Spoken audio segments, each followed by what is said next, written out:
2. Check 1, 2. And in the background. And we're going to have problems with plugins, no doubt. Get rid of plugins.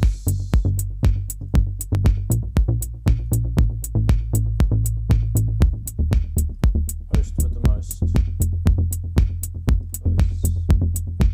1, 2, 1, 2, 3.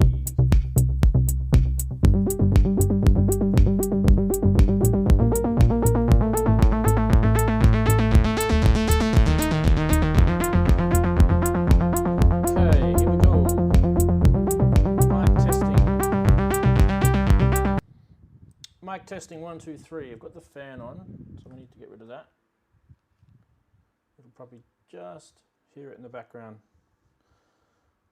Let me listen to myself. 1 second.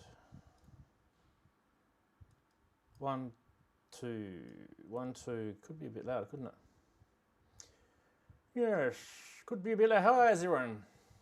How is everyone? I can hear myself. It's so bad. It sounds like I'm drunk. I don't like the sound of that. Denoise, let's do that. That's better. Now, dB. dB, whose birthday is it? Whose birthday? We need to fix that too. Let's fix that. Oh God, I can't have this listening to myself business. Turn that down. Let's listen to myself through here.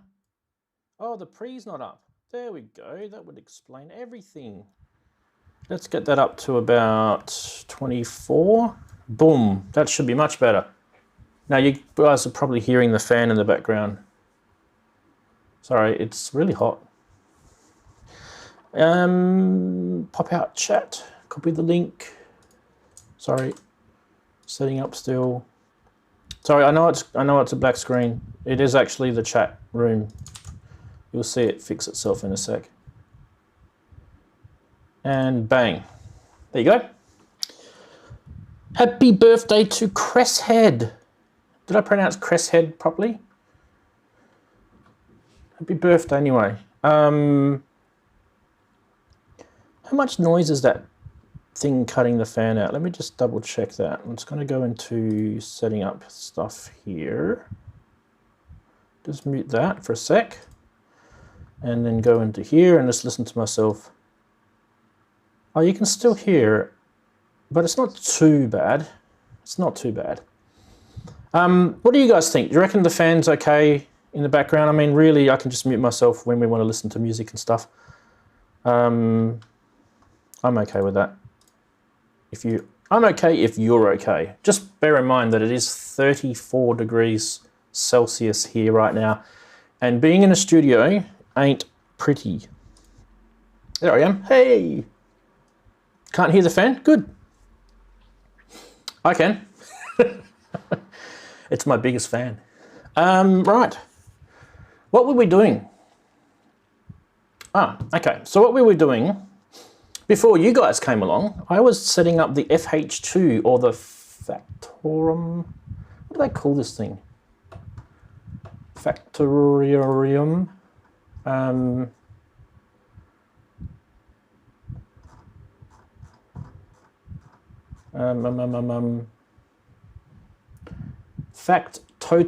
Factotum.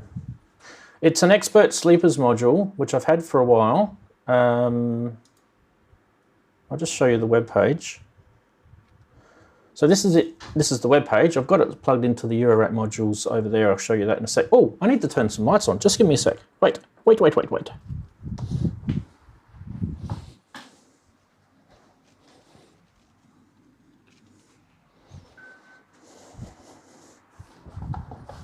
Oh, that's better. You guys were probably thinking, wow, that's dark. It's not dark. It's not dark, it's just the lights were down. I don't like the lights turned right up. Anyway, Factotum is a Eurorack module. And what am I doing with it? I am plugging it in. So let's get Well, you can hear the wind in my mic at the moment.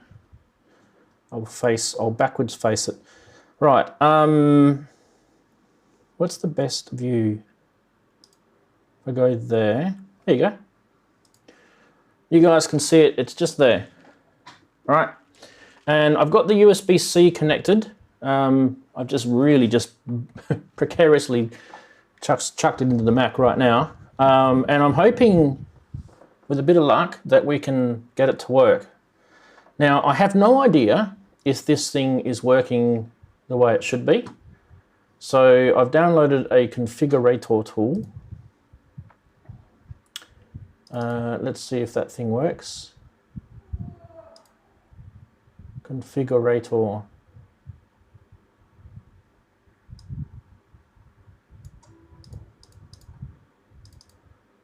Okay, let's see what happens when we launch that. Can't be opened because Apple can't check it for malicious software. Oh, you're kidding me, aren't you? Oh, you're kidding me. I hate this security stuff. When you don't want to be secure, it's very hard. Let's see if there's a special thing that I can unclick and make happen.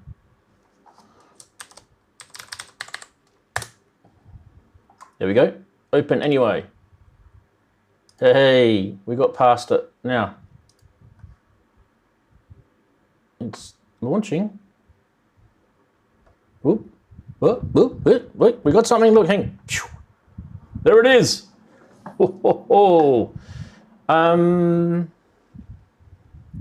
I have absolutely no idea. Sorry, fan. You can't be that blowing into me. I have no idea if this thing is actually going to work. God, this thing looks complicated, doesn't it? Wow.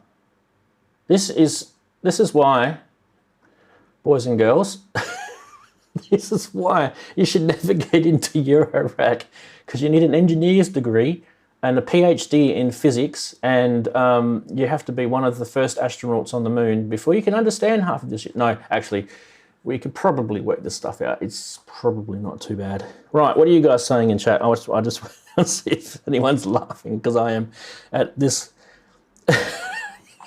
horrible UI design. Yeah, it's just a web config. You don't actually have to go into this. It's one of those things you set and forget. But, yeah, MIDI channels and all that sort of rubbish is where I need to probably enable stuff. Click enable. And we probably want like some bizarre channel, like, I don't know, 15. That'll do. All right. Send to FH2. Oh, I should show you that. I just did something and it said okay. Look at that. Look at all that hex and stuff. Yay. Right. So theoretically, he says with trepidation, that it should actually, that should be responding to MIDI on MIDI channel 15, I think. Oh my God, I don't know if this is going to work. Now, I don't even know which one. I'm guessing one. Oh yeah, port 1, and it's lit up. It's probably hard to see, but that's actually got a light on it there. So it's lit up, which means it's enabled. Okay, that actually kind of makes sense because I clicked enable here, didn't I? Yep, that's pretty cool. Anyway, while we're mucking around with that, I thought I'd show you guys a little bit of sort of stuff that I've been mucking around with today. Well, before we have the main show, of course. And if you are wondering, yes, we are going to have a main show not that far away, probably in about half an hour or 45 minutes time or whatever, somewhere around there. But hang around, grab a brew, grab a beer, grab something. Be clean. Where are we going? We are going to go back to Ableton. Oh, I've got the burpees at the moment. I want to show you guys Ableton for a sec. Okay, so if you're wondering, this is a Mac Mini. This is an M1 silicon, Apple Silicon Mac. And I'm running, for those who are playing along at home and you really love to know stuff, I am running Ableton Live 11 Beta. This is 11.1B7. This is a beta build, which I'm one of the beta not really doing much, but I'm one of the beta testers trying to find if I can break it. I've managed to get it to crash a few times. However, the good thing about it is, if I go back to here, show you guys this view just while I get something showing on my screen. I don't want to show you guys all personal stuff.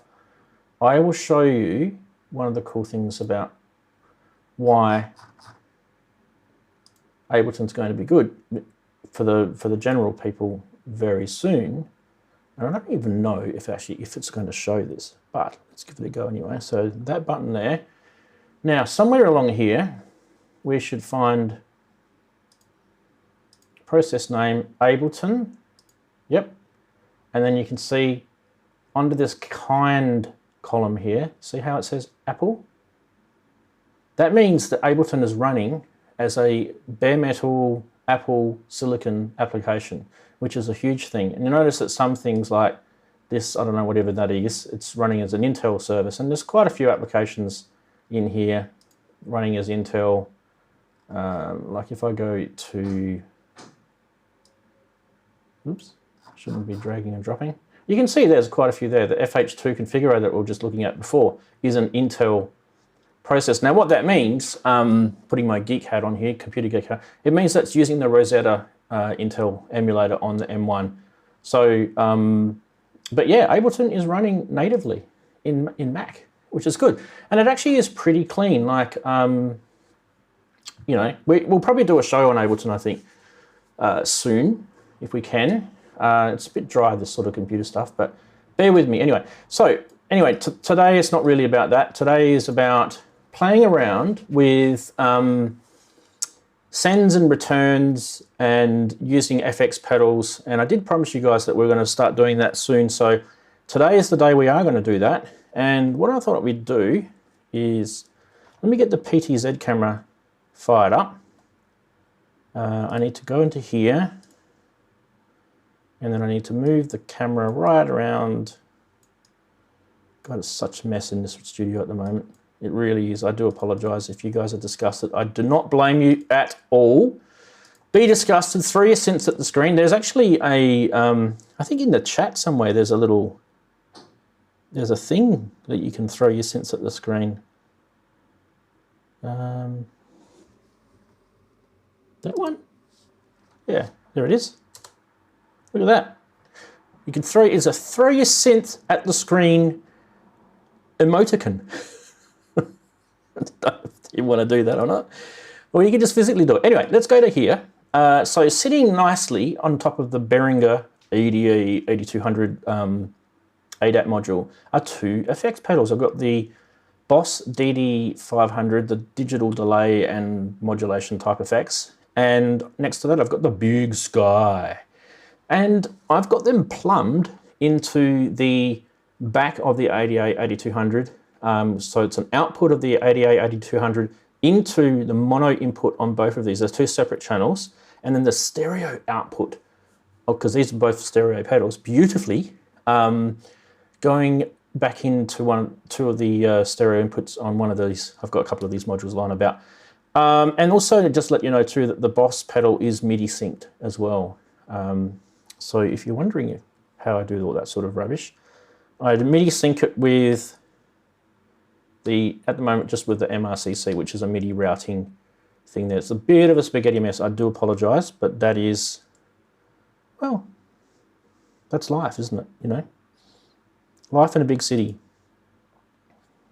So there's the FH2 connected up, and it's responding to MIDI, I hope. So that's the plan anyway, Jan.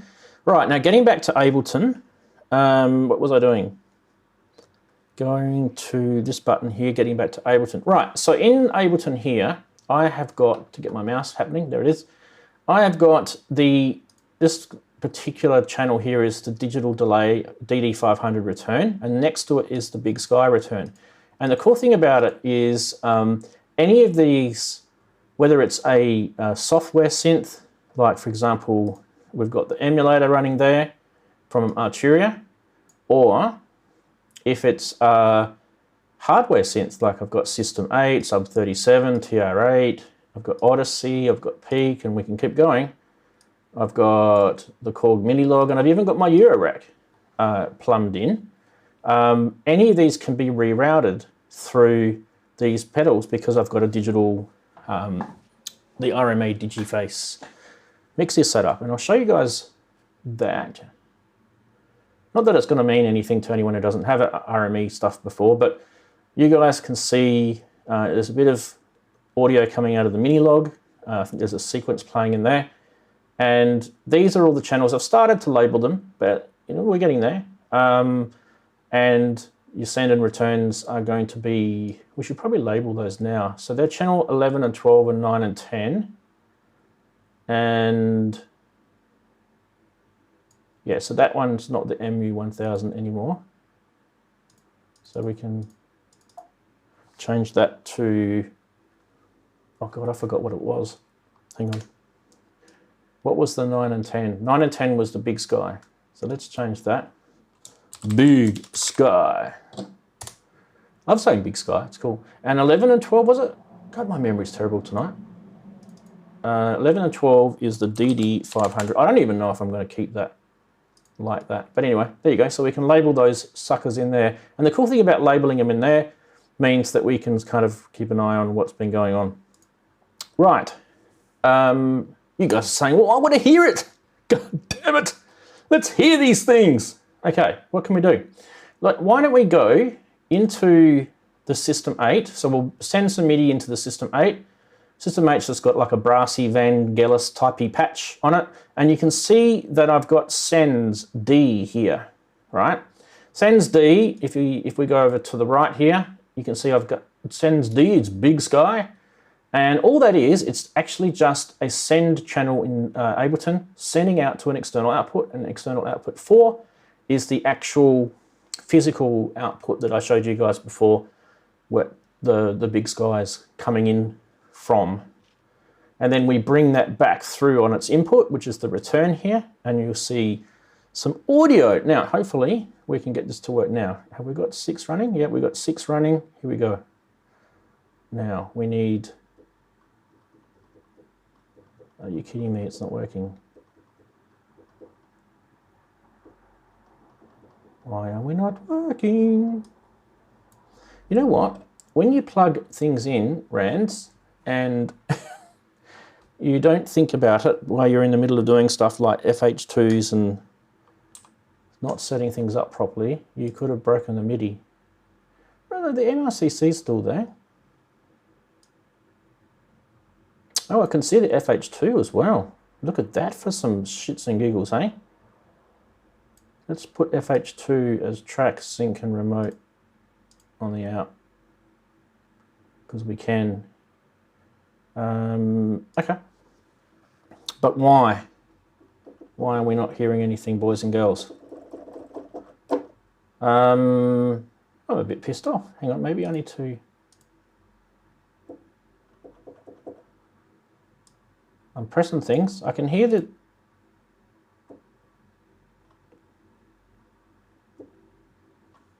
Oh, I know why. I know why. I think I know why. You guys can hear it now. Here we go.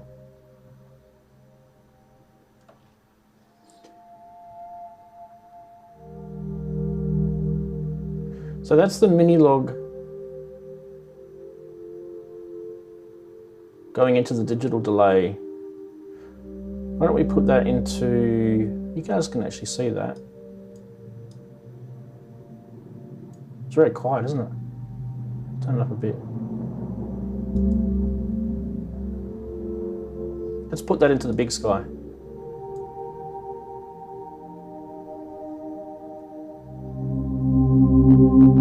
Whoa! Let's blow the speakers. That's the shimmer preset, by the way.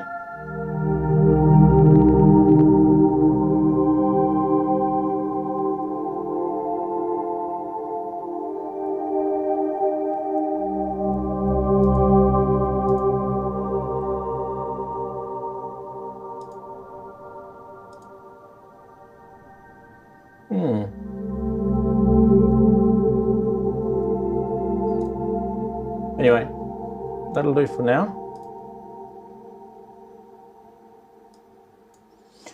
Okay, so we had some shits and giggles just then with sending Ableton out to those pedals and back again. If you're wondering where the mini log is, it's kind of not far from here. It's just up a little bit.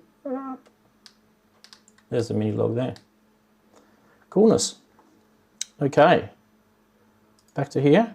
That makes you dizzy, doesn't it? Right. That was kind of a bit of fun. And I don't know, I think I have broken my MIDI on the USB there. I'm probably going to have to, I have to do something about that. Yeah. Anyway, let's have a chat to you guys.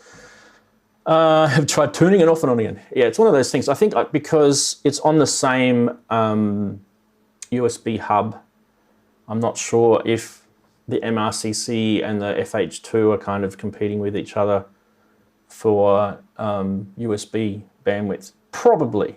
It's probably that. And I should probably not be an idiot and plug things in when it was all working. All I wanted to do was get MIDI happening on my URL. I could do it another way if I wanted to. Whoa, that's not what I wanted to do. Go back. I wanted to get MIDI happening out of there.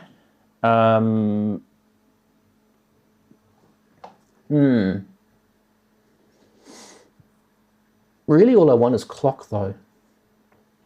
I need to research this a bit more, I think. I probably need to play with this a bit more another time. I'm pretty sure it does do a whole bunch of stuff. Let's have a quick look anyway. I did have the website up before. And we did have the user manual, didn't we?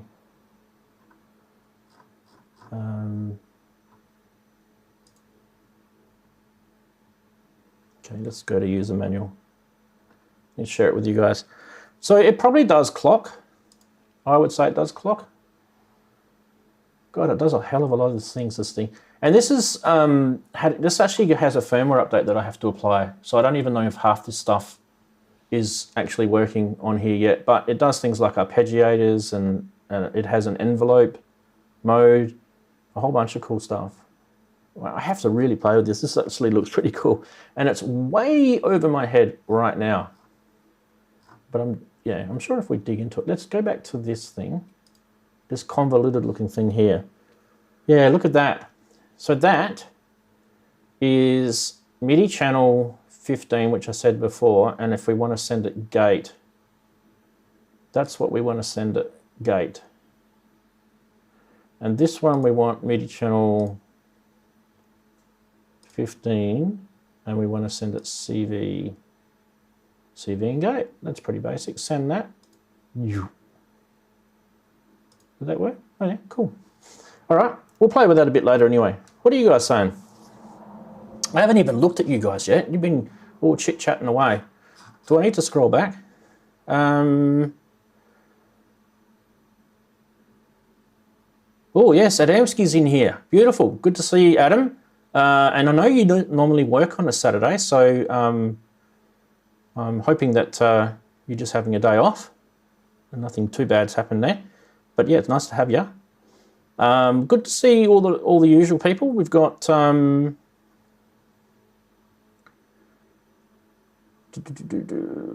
I'll just go backwards. So we've got Sasquatch, Dumb Jezza, Azio Head, Wagoo, Mac, Cress Head, Jim Glue, Leia Luna, Future World Machines.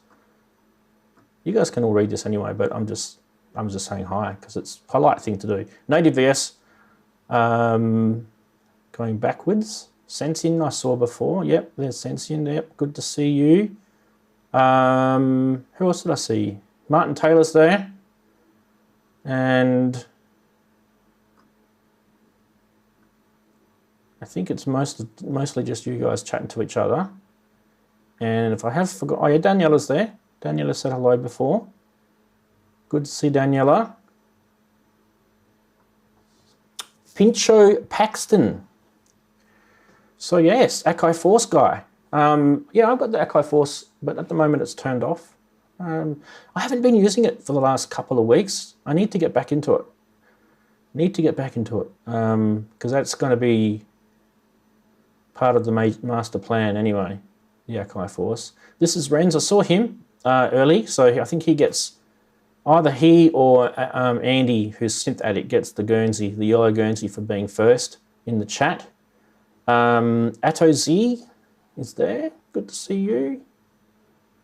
I've gone all the way back to the start. Yeah, oh, Synth Addict was first. Okay, so this is Renz was second. Wagoo was third. There you go. Beautiful. Beautiful. And I've turned my cam off.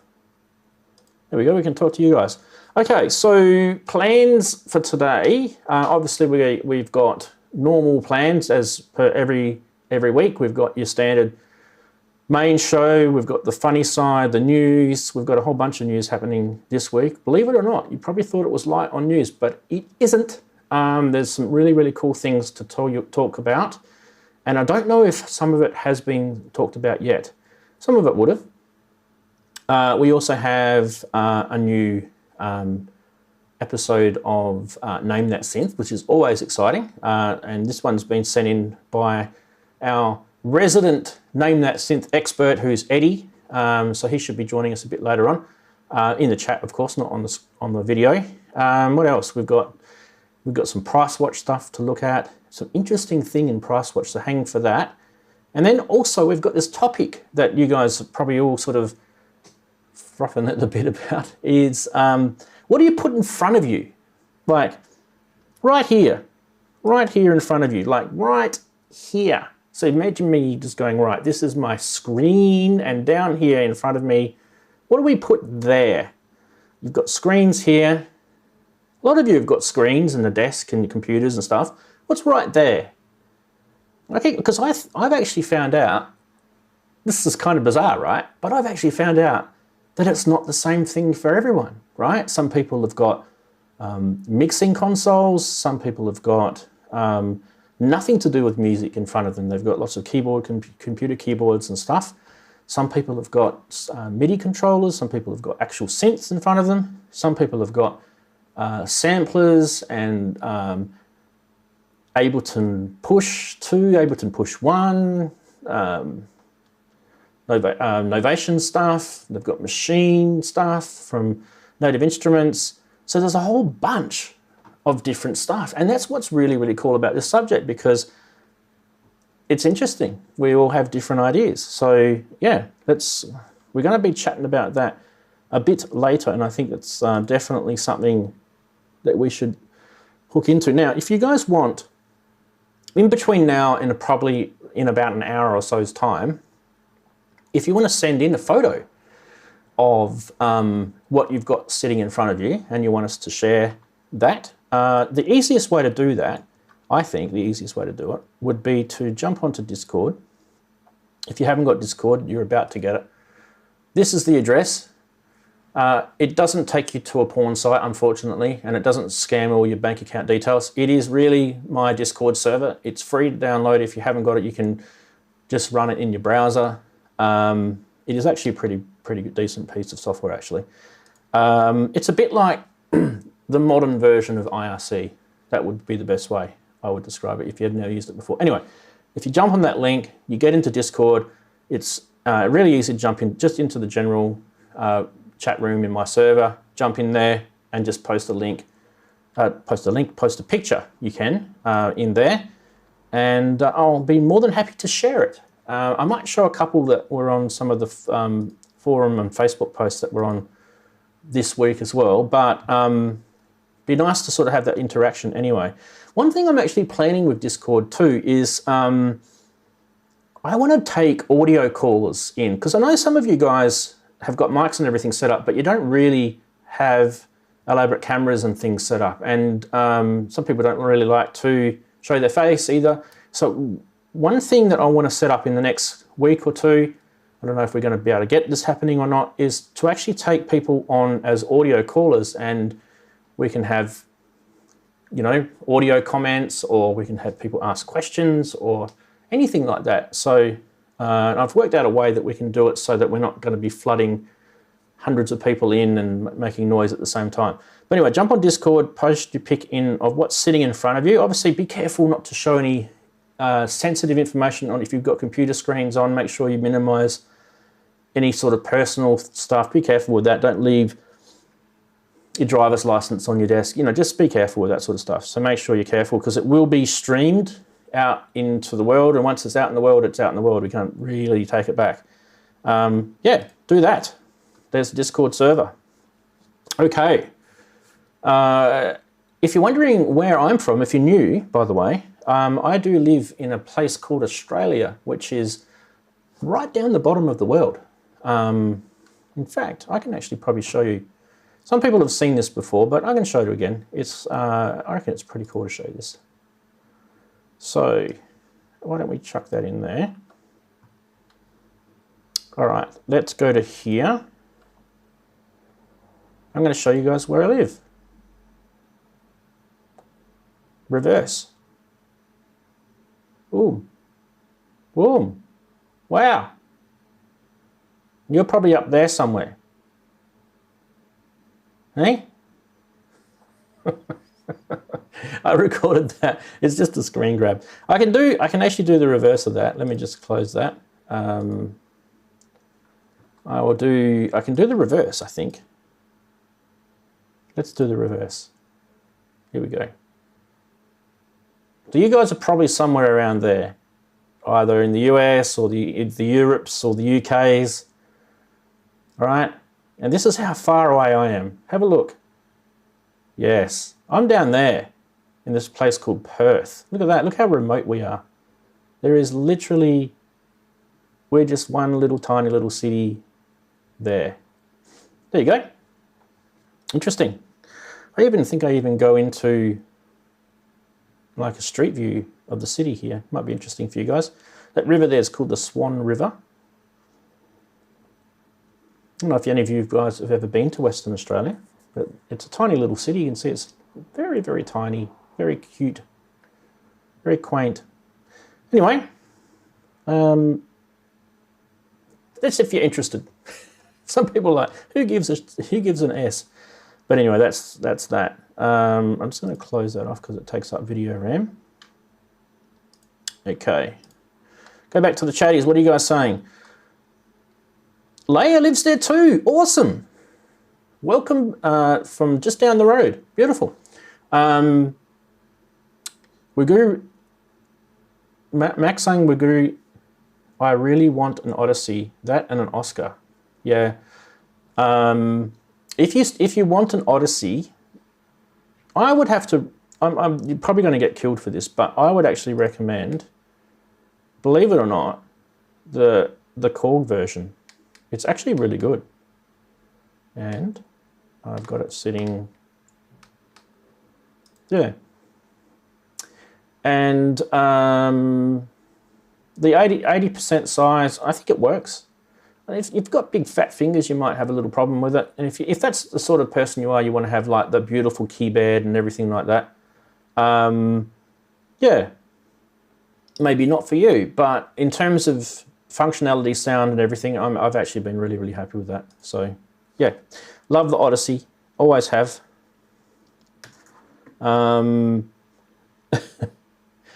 So yeah, nice. That's one big pond you've got there, Rance. Yes, it is. We do have a very big pond just out, called the Indian Ocean, just outside of where we live, and it just goes for thousands of kilometers. And the next place that you hit if you sort of head west is Madagascar. It's like you kind of you're not even really getting anywhere populated there. It's not populated here and it's not populated there, and it's in between. It's a massive big ocean. I don't know if you guys follow the news. About, I don't know, it's probably about 5 or maybe even longer years ago, they actually lost a Malaysian airline aircraft, crashed into the ocean. They don't even really know where it crashed because they would have found it obviously if they knew. And there's all these theories about that it crashed. The pilot went renegade and he crashed it into the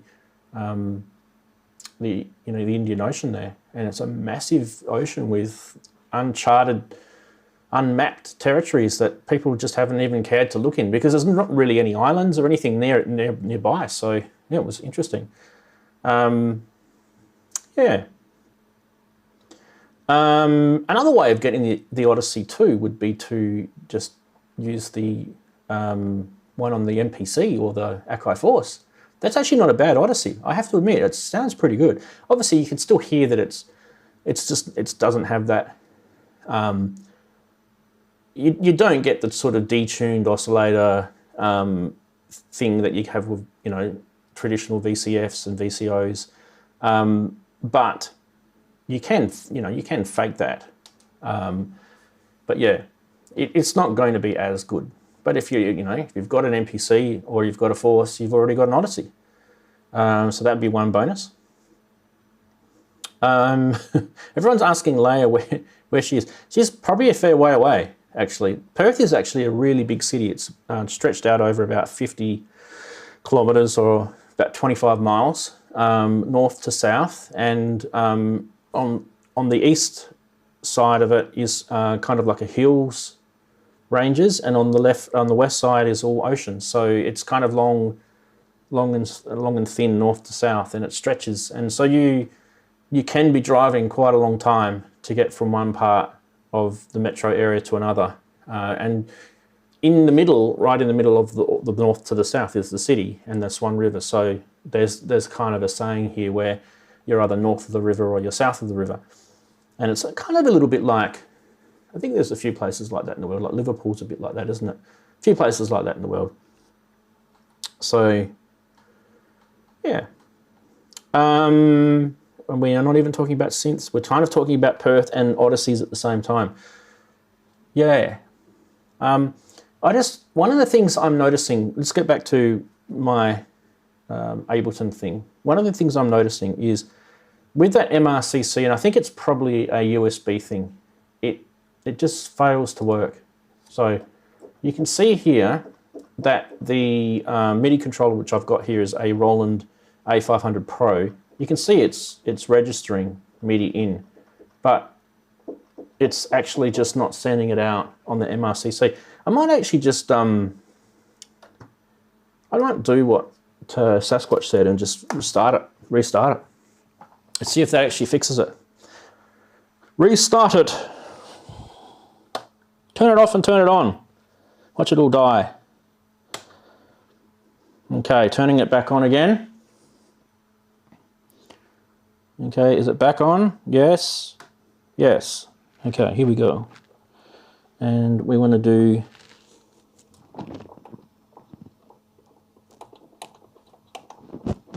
I'm going to re-enable all these MIDI ports again, which is annoying. Anyway, that'll do. I just wonder if that's fixed it. I wonder. I doubt it. Let's get the mouse back. Yeah, no, it's not fixing anything. I'm probably going to have to save this project and come back to it, I think. Save live set. Watch it die on me. Watch it crash. Oh, it's just asking to access my downloads folder. Why is that? I'll just call this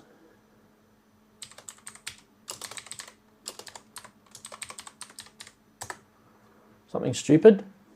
All right, where's my camera gone? It keeps disappearing. There we go. I'm going to restart Ableton as well. So quit it.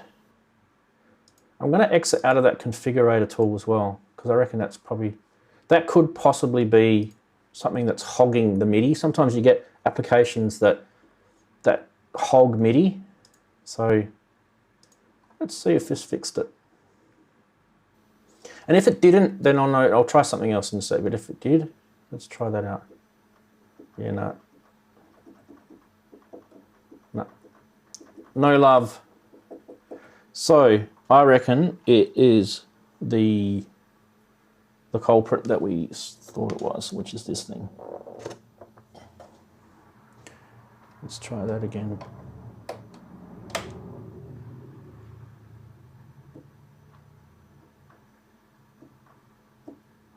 And even that has not played ball nicely. All right, I am going to give up. I am going to give up because that's just annoying the crap out of me.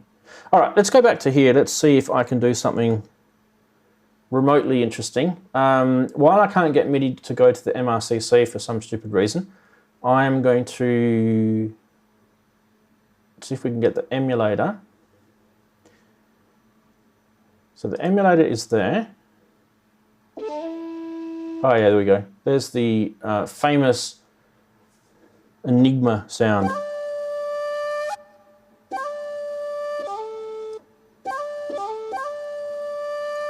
All right, now what we were trying to show is the big sky happening on this. So let's pump it through to the big sky.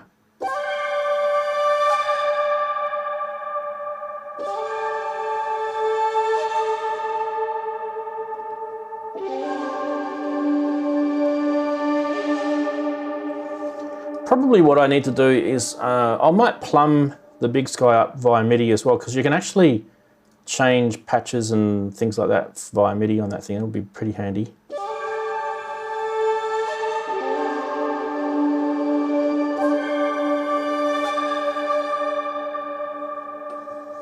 There's some really interesting patches on this. Have you guys checked out the new Arturia, what do they call it? V collection or something? Anyway, where did I find that? It wasn't vocal, it was under pads. Like there's some of these are really interesting. I'll turn the big sky off for a sec.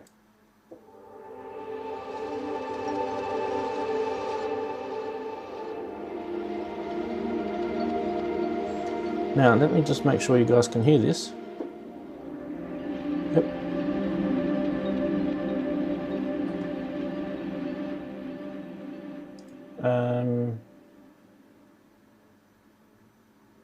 There was a way you could actually look at the patches in a different way.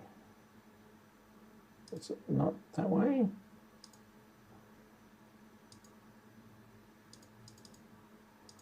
I thought there was another way you could launch the patches on this thing. Anyway.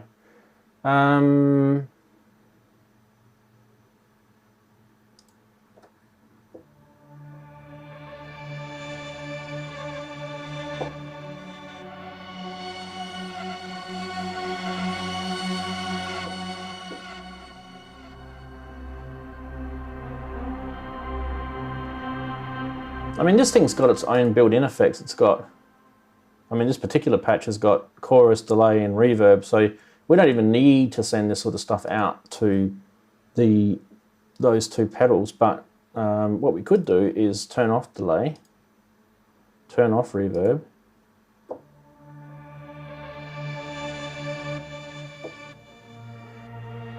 yeah, and now we can send that.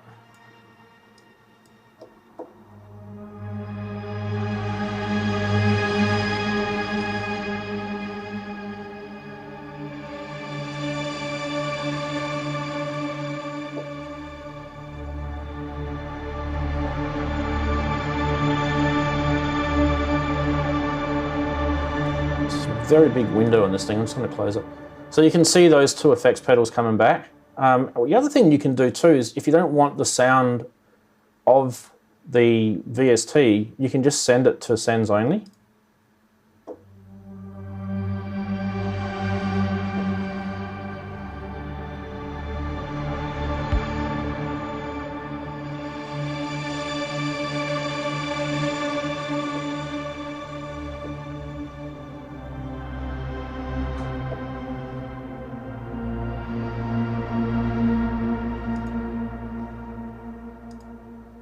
There you go.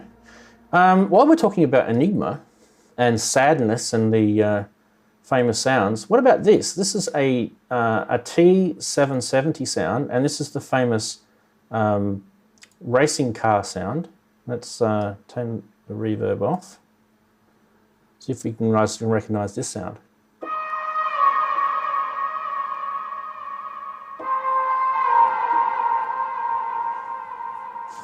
It's from the first Enigma album, and I think it's the track called Knocking on Forbidden Doors.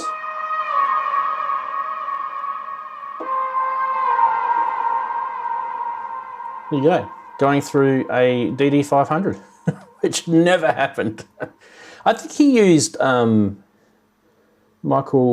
what's his name, Michael Cretu. I think he used a lot of Lexicon stuff, didn't he? I think he used Lexicon reverbs and stuff. I'm not sure. Someone in the chat will probably be able to tell us. Someone in the chat's probably like nerded all out on the Enigma stuff from the 90s and the late 80s.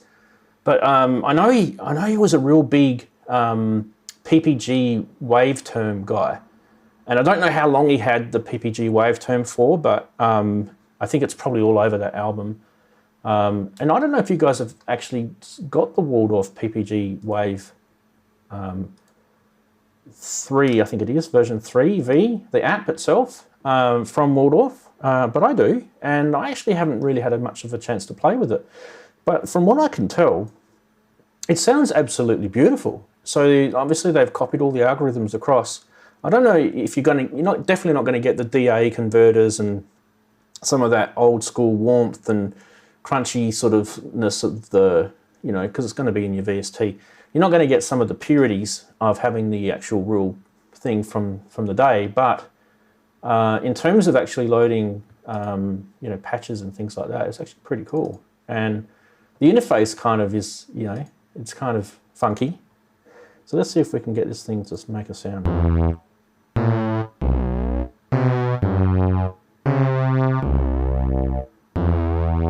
So it really does have that digital crunchiness that it would have originally had. Definitely.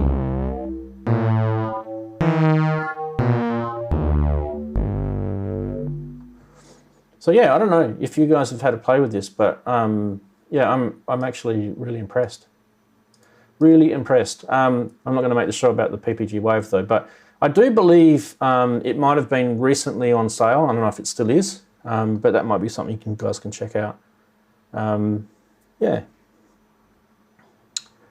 What are you guys talking about? Return to Innocence? Yeah, a lot of people like that song.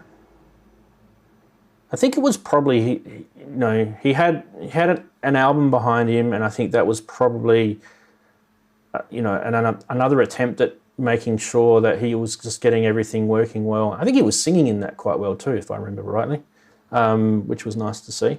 But yeah. I don't know, I was reading somewhere about, there was another guy, forget his name, that was in the original Enigma album, and they had a falling out. So there's all this sort of stuff that happens with bands and collaborations and stuff. You got to get along with people, and it doesn't always happen. Yeah. The Waldorf PPG models the internal idiosyncratic sample rate and converters. Yeah, I haven't actually really had a chance to really play with it, but I'm kind of impressed with that particular VST. Some VSTs, I'm like, yeah, it's okay. You'll get away with some sounds and move on. But that particular PPG one, and I guess because the PPG was digital, it's not like a hard act to follow. As long as they get things like sample rates and bit rates and everything correct, I think you'll be able to get that sound. And the only thing that will kind of let us down is those DAs that the things had in them to punch audio out the back. Obviously, that will depend on your sound card, and all of that's going to be different for each one of us. But yeah. They're all talking about Enigma now. Sorry, I'm really sorry if I put the Enigma bug in you. You guys are all going to be like jumping on Spotify listening to Enigma now. You poor things. What started it off for me was the emulator too, and I was playing around with the, that Sakahachi, whatever it's called, that thing. And then I always wanted to know what that sound was that I was playing before this sound. God, I have to get my mouse back now. Mouse is there across your screen. There it is. This sound. I always wanted to know what that was, and just the good old Google search always wins. Guys, if you search, you'll find the forum post and even the sample file that I've just grabbed.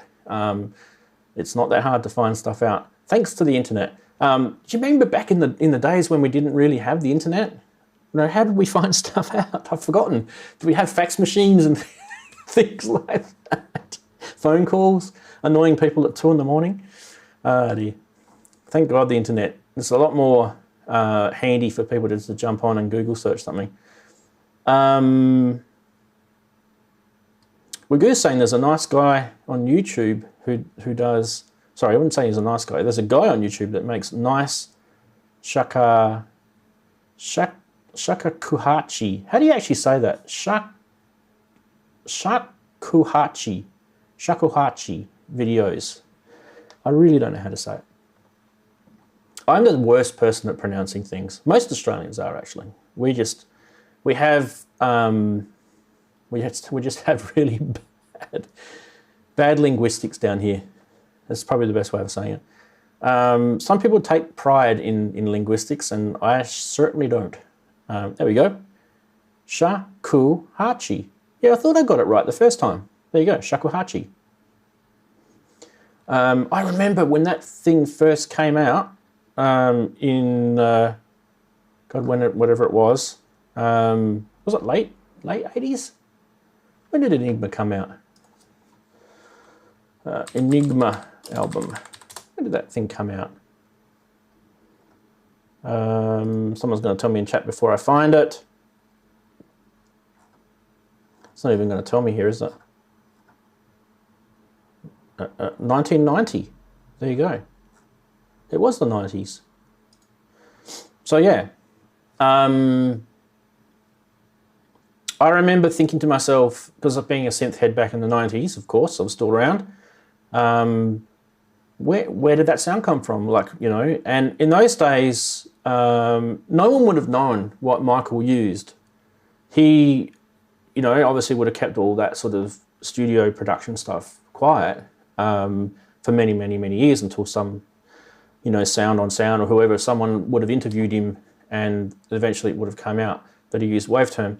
And he used emulator, and obviously he was a sample head, and that sort of thing really sort of floats my boat, because I'm a sample head as well, and you know, in the late 80s and the 90s there was that digital revolution. You guys, you know, we all talk about it, but what they also had, and it's not talked about as much, is they had a sample revolution. And the sample revolution was something that I rode that wave, probably more than I did on the. A lot of people rode the Romplers and the FM synths and the digital the D50s and that. They all rode that wave. I rode the sample revolution wave. I was into things like bands like Pop Will Eat Itself from the late 80s, 90s. Those guys were just like sampling. They were sampling anything. They were sampling movies. They were sampling TV shows, sounds. It was just crazy. And they had these Akai racks with sample gears, the 2000s and stuff. And those guys would have had nightmares programming half their tracks. But like, you know, people like, you know, Pop Will Eat Itself, Depeche Mode, they were like big sample people. And so they weren't so much into synthesis as such. They were more into sample mangling, and then once you got those sounds, then you mangle them, reverse them, slow them down, whatever, pitch them back, like that car sound we just played before. And I wouldn't be surprised if people have tried to create that on a synth, and, you know, just with oscillators and that, and probably got close, but no one probably realized until like later on that was from the T770. So there you go. That's sort of stuff like, I love that. Yes, it nerds me out and everything, I know. Okay. All the good days when we could sample everything without being exactly. Like those albums that you listen to that were made in the late 80s and the early 90s, there's like samples from Marvel and DC movies on there. And if you did that today, you'd literally be taken to the cleaners by lawyers. But they had like Batman, and they had you know, some of the most famous American actors, you know, sampled, you know, their voices, and they were just doing so much stuff like that, chucking them on albums, and no one cared. They thought it was cool. There was no phone calls from lawyers because it was, you know, it was only a small snippet. No one really bothered. And it kind of, it floats everything, you know, like it brings people back to, oh, I remember that movie, and then people go back and watch it. So there's all that sort of stuff going on. Yeah, and if you look at like the gear that we're getting now from Akai, and you know, you've got those new sort of Groovebox samplers, you know, the Deluge and Machine Plus now, it's an actual hardware bit of gear, and the all the Electron stuff. If you look at all that sort of modern sample stuff, they have really taken their roots. A lot of them have taken their roots from, you know, the stuff that was made in the late 80s and 90s. So you can go back.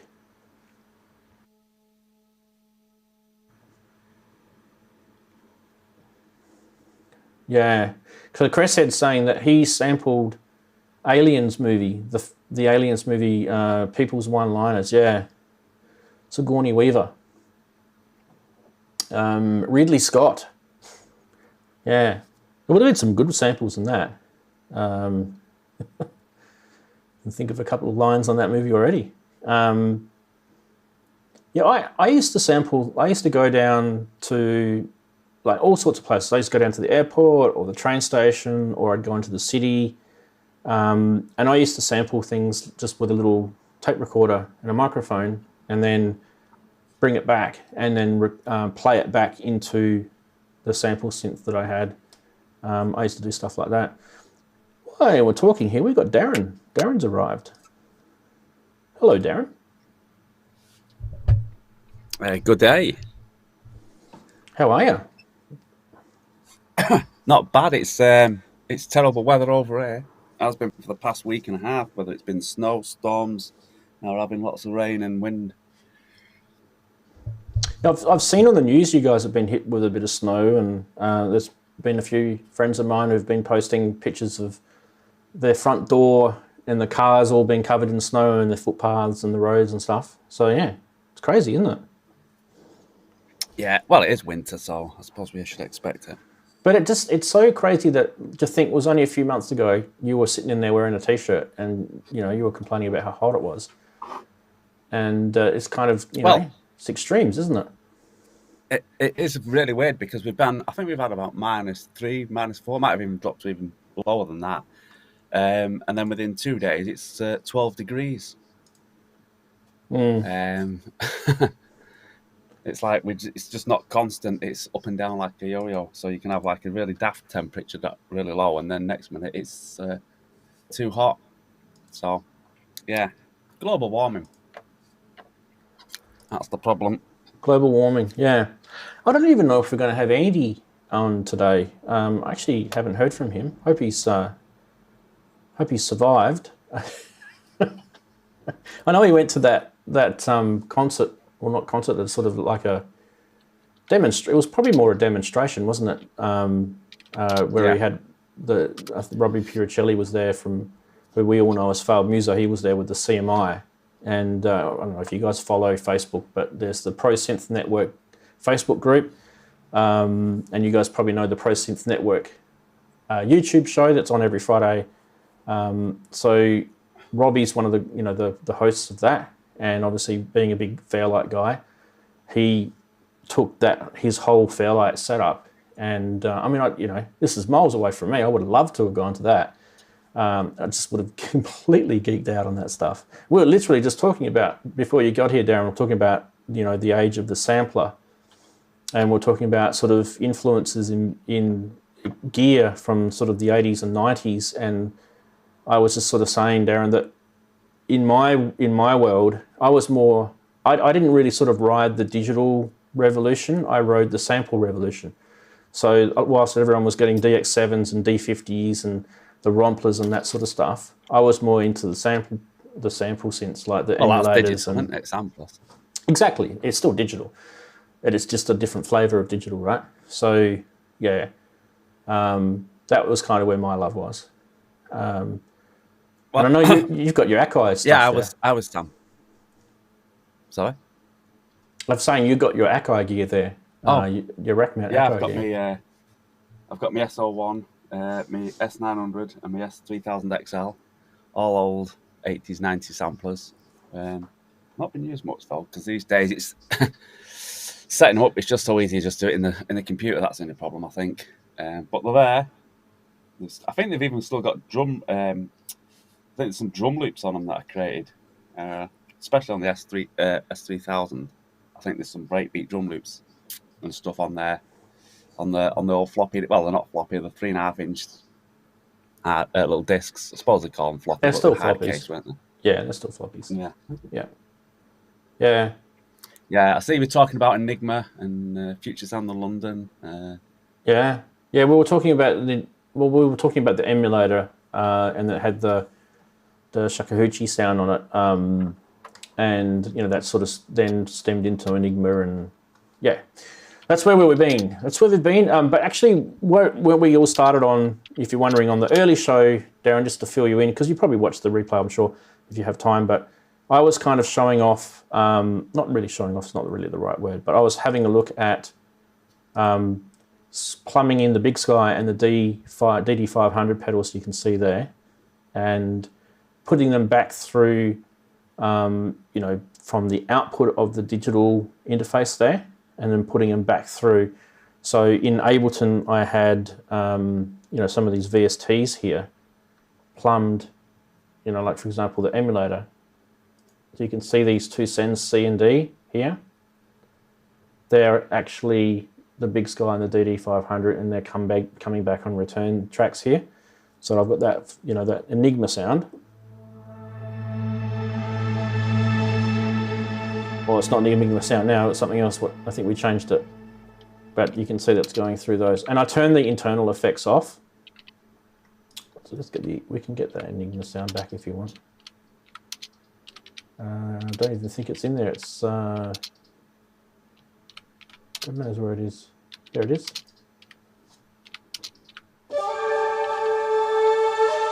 Yeah, the old pan pipe type thing. So yeah, we're just playing around with that, and that's pretty much it. And I was also mucking about with the FH2 module by Expert Sleepers. God, that thing is deep. It's just a little MIDI controller for Eurorack. Basically, you can just plumb, via USB Eurorack sort of MIDI to it. But I was just looking at like the GUI to sort of configure this thing. It was insane. It's like we're talking about like getting engineers degrees out. I think I've closed it now, but it was crazy. It was crazy. It's like a madman's dream. Anyway. So what are we up to? 9:49 my time. So 10 minutes before the main show. And yeah, I'm not sure if we've got an Andy this week. I don't know if we've even heard from him. No, he's disappeared. So that doesn't matter. We'll just do us two, Daren, like the old days, mate. Aye. If you guys do hear a bit of noise in my background today, I do actually have a fan on over here, and I absolutely need it. It's 34 degrees at the moment in here. So all right. It's like, it's about 4 degrees here. We swapped. With about a -2. We swapped. With about a -2 wind chill. Yes. I think you can see my knob just here. I beg your pardon? My big knob. My Mackie big knob. You can just see the top of it there. That's silver like, yeah. I've just noticed on the camera. I was going to say, really was getting quite concerned for a minute there, Daren. Well, if it was showing on the camera, then we would be. I would be on the show. Let's put it that way. It'll be a different type of video. Yeah, I've got like a little plugin running on my mic input, which does drop the noise. So, yeah.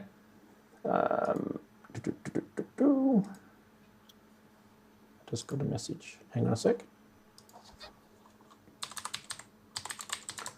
Got a couple of photos to share from Discord. So I did mention in the chat before that we are going to be doing a show today on what we put in front of us, Daren. What's front and center on our desk. My big knob. Your big knob, yes. So if you later on you might want to, I don't know if you can turn your camera around or whatever, don't do it now, but like you can show everyone your big knob, or you can just act like one. Yes, I'm just going to save these. Sorry. I've got to remember whose is who. So that, I think that's Eddie's. Eddie's setup, I think. Yep. And then we've got Future World Machine set up. He sent one in, so we're going to show you that. Look at that. Oh, we've got an Andy.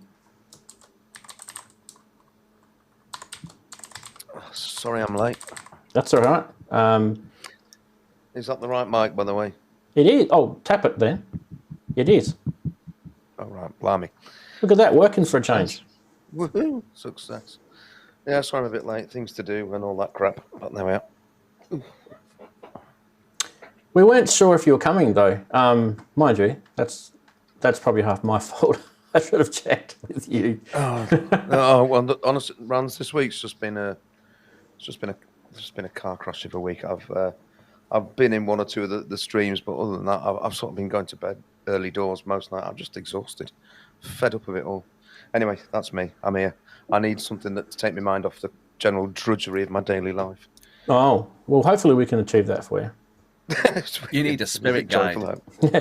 No challenge too hard. Are you offering your services there? Are you, Daren? Just out of interest.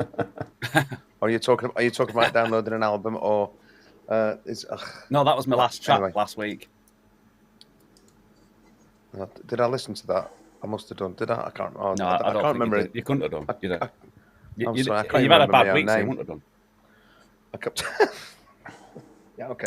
It's Gentlemen, all my fault for not we have to acknowledge that there's been a £5 insert into the drinking fridge fund from Wagoo. Thank you very much. The drone malfunctioned, he says. It always sucks when the drone malfunctioned. I've actually got a video of me crashing a drone somewhere. I should show it to you guys. It's quite sad because it ended up costing me something like $90 to get repaired. And if I didn't have I've got a DJI drone, which is what the majority of people have. And if I didn't have that special insurance that you buy with it, it would have cost me a lot more because I really crashed it. I flew it. No, man, the drone crashing. It's when I crash is a problem. I flew it up, Daren, and what I didn't remember to do was when I flew it up, I didn't remember to look up because I flew it up and there was a really tall tree. That, like, I'm talking massively tall. I didn't even see it. That's how tall this tree was. And it ended up going up, bang, straight into the trunk of this tree. Or a branch. It was so tall that you didn't see it. I didn't see the tree. It's a massive tree. I'm telling you. You walked into it. It was a giant redwood. It was a humongous, like, I don't know what you call it, like a gum tree or something. It's humongous. This thing would have been 80 foot, 100 foot tall or something. It was crazy. Right. Asio Head says I've got to ask Daren what he's got in front of him. It'll cheer you up. Oh, I can go back to this view. Hang on, let's go to this view. Oh. Okay, here we go. I like the live forms at the moment. Can you see me knob? Well, of course I can. I mean, what on earth am I supposed to say to that? I want to say just here. Stop it, Daren. It's the. Just the top of the knob there. Darren, can just about make out. Darren, can you just finger your knob? Yeah. Just for Andy. Okay. There. This channel gets it. There. Oh my God. Can I just say you do that with such tenderness? This is going to be on a TikTok video. Andy. That's the sort of rubbish that's on TikTok, isn't it? Hey, it gets millions of views. It does. It gets lots of views. This. Can I go now? Is that all right? I'm feeling uncomfortable too, Andy. The worst thing Darren can run the show from here. If I'm doing this on a park bench, then you need to worry. With his bastel. Yeah, what was that about being the? Yeah. Thanks, Suzanne, as well for that. Yeah, they've not put me in a box yet, but they've got the wood ready. They've been to the lumberyard. Ah, dear. I'm going cardboard. We got 4 minutes to go. Yeah, cringe. Exactly, A to Z. Exactly. Cringe, my words. Stole them right out of my Absolutely, mouth. enough said. Yeah, absolutely. Yeah, indeed, Martin. Christmas holidays soon. Oh yeah, we do have to talk about the elephant in the room. That is Christmas holidays. I will be taking a little bit of time off. I don't know if it's going to be one show or two, right. but we will be having a little bit of downtime during Christmas. So I do hope that doesn't upset anyone, but I do have to spend some time with the family. It'll probably. I actually haven't even looked at my calendar. I haven't even looked at the calendar though. Yeah, see, December the 25th is a Saturday. Oh, it's not happening then, is it? So we're not having a show on Christmas Day. New Year's Day. So, and the following, so we'll probably end up having 2 shows off. Yeah. Yeah, I think we all need a holiday. It'll do us all good. I don't think I've ever done not done a show around Christmas. So there's always going to be a Christmas show, but it'll probably be the week before, which let me just work that out now. So that'll be the 18th. That's only 2 shows away. So we'll do a Christmas show on the 18th. There you go. All right. Fair enough. Fair enough. Now, Eddie did say he was going to pop in, but I don't know if you don't have to if you don't want to, Eddie. But we'd love you. We can pop you in the bottom left-hand corner if you want. Off-World Network's asking me if I've got a new studio set up. Well, obviously you haven't been here for a while, mate. That's probably the understatement. Yes, I do. I have a new setup. I actually have a new studio space, and it's let's use the term set up very loosely. Loosely. A bit like mine. It's saucer set. Yours? Oh, shut up, Daren. Look at you. You've plumbed it. You've bought. It's not plumbed in. I've not bought anything. The last thing I bought was the TD3, and that was early on. I think January or February, and that's it. I have nothing else. Can't afford to buy anything else, and I won't be for a while. So that's it. Complete. Anyway, I've got no room now. I'd have to reconstruct more room so it'll come over down here. I can go to your neighbours, like I said. Just go out that way. I know, but I'd have to go. That room's not the neighbours, unfortunately. I could extend that way and have like a big glass box just overlooking. Oh, Daren. A big glass box. It's gone so dark here. Daren can put his big knob in his big glass box, and then everyone will be happy. Everyone can see it. Max asking me what I think of Electron Drive. Haven't actually had a chance to check it out, to be honest. And no, we're not going to be covering it this week, but give me a chance to sort of check it out, and I probably will talk about it next week, because I have to dust off the Octatrack Mark II and things like that. And I don't even know if I've actually managed to get... I don't think I've got the overbridge or whatever it's called working on the Mac M1 yet. I don't think I've tried it yet. So anyway, we're digressing. Let's start the show. Here we go. This is what the show's about. What goes here?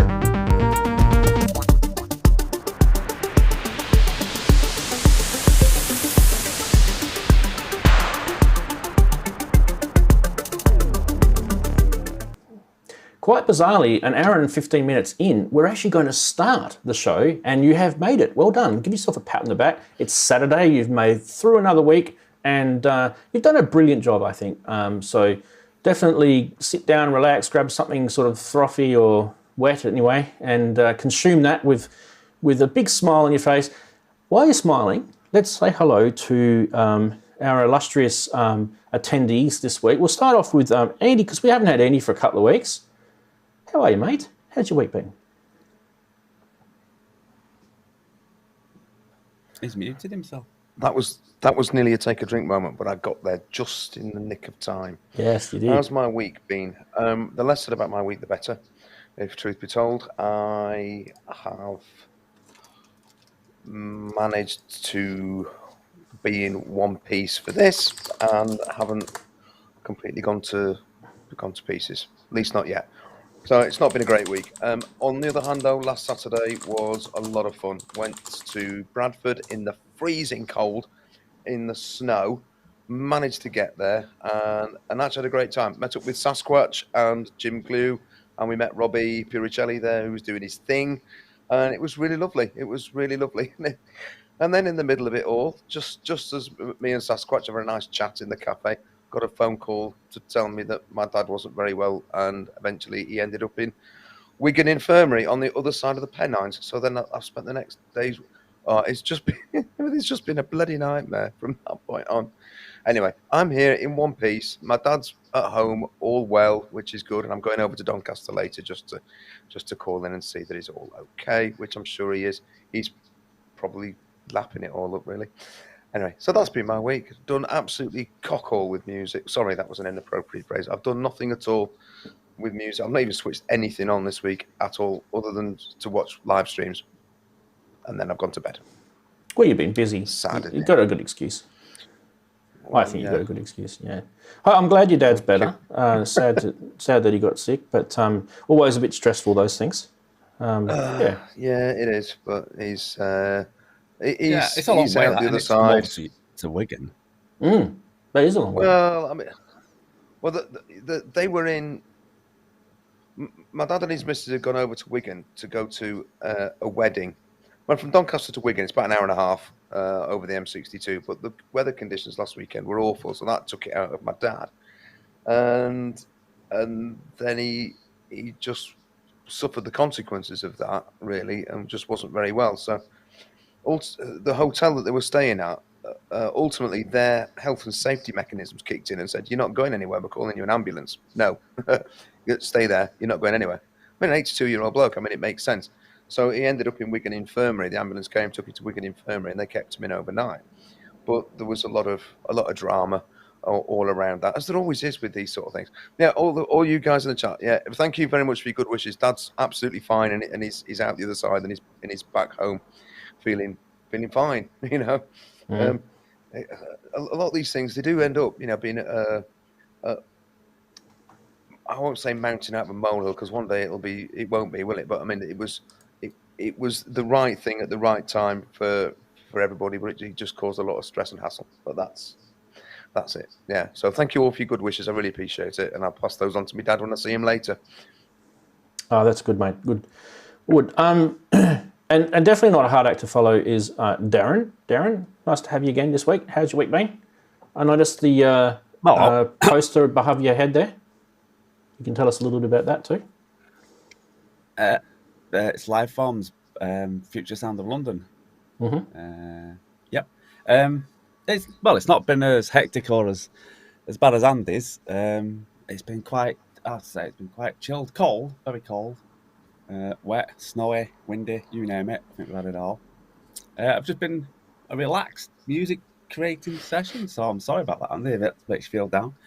That I've managed to do something, but yeah. And I'll just get it out. A few, not this. A few people said, or I asked if anyone liked the track last week, Spirit Guide, that I would release it as a single. So a few people have said they like it when it released. So in the new year, I'll release it as a single with the B side of it, which will be parts 2 and 3. So that'll be released, the Spirit Guide, next. In December, so it'll have to be sometime in the new year. It'll be an early release for the new year, I think, then. So it'll be a single. So it's a nice single. It's got that actual sort of Enigma sort of vibe as well, I suppose. As we were talking to earlier. But yeah, other than that, it's been quite a chilled, relaxed, all right week for me. And something is less than 21 days away, according to a message that I got from you. Yeah, any fans that are following me will know. So yes, less than 21 days. Yeah. And if you check my channel tomorrow, I'm not going to say anything about it. If you check the channel tomorrow, there'll be a hidden message. Okay. In the track, it'll mean a couple of things. So yeah, I don't know whether you'll work them all out, but anyway, that'll be tomorrow. Well, there you go. And if you are wondering how to get to that, there is a link to Daren's channel in the description of this video, and just about every other video that we stream, because Daren's here beautifully just for you every week. It's awesome to have you, mate. Okay, we shall get stuck into our normal run-of-the-mill stuff, but first we should say hello to the chatties. Hello, chatties. Hello, you people there, sitting behind your keyboards and typing away nicely. It is good to have you. And I did say hello to most of you guys earlier, so just to sort of reiterate that on the main show. Very, very nice to have you all here. If you are sitting there watching but not in the chat, then you're not in the place to be. You should jump in at least while the screen is up, just so that you can see your name appear on the YouTube video. It's always kind of a fun thing to do. So yeah, make sure you jump in to say hi. I did say hello to most of you, as I said before, so there you go. Fantastic. All right, let's get stuck into the first segment, which is this one. Yes, we are back into the swing of things where memes do pop into our inboxes. And if you managed to not see any memes at all during the week because you've just been so busy and all you do is you just look forward to seeing these, I feel sorry for you because here's the first one. Yes. In those days, we needed higher fidelity, but now we need lower fidelity. Nobody can make up their minds. Anyway, we should go to the next one. The next one is, I just thought this was quite interesting. Like, is this a Photoshop job or is this actually something that's real? I just found this, I can't remember where I found it. It's on Facebook, I think. The blender. That's quite fun. It is quite good. There was no caption. Maybe we should caption that. We should get to that later. Okay, what else have we got? Yes. This tends to be me, Daren. The bottom one, that is. Yes. My skills are probably even worse than that. Probably wouldn't even be able to... I'd be like a stick creature dinosaur, I think.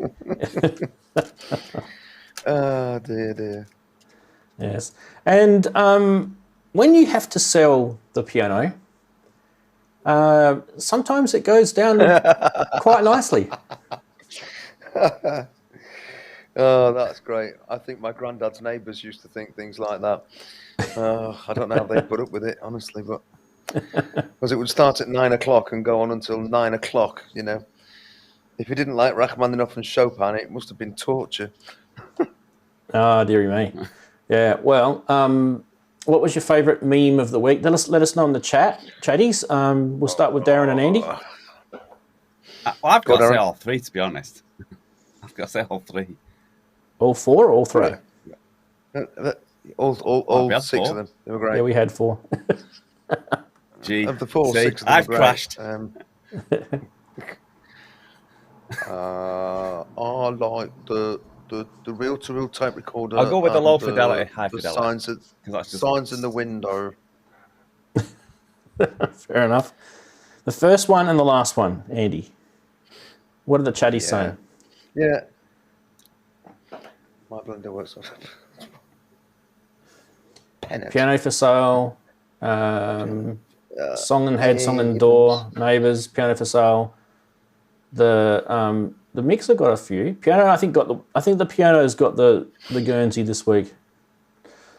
Oh, geez, I think the piano got the Guernsey, and I think the mixer came second. The blender mixer thing came second. Yeah, there you go. Anyway, it doesn't really matter which one. Does it spin every time a kick drum hits? I have not. Maybe that's what. Or does it actually spin in your pattern? I think you put your ideas in the blender, and you blend it, and then it comes out as a pattern. Or not? I have no idea. Got nothing. Sorry. Trying to say something funny and it failed miserably. But speaking of nothing funny, was this.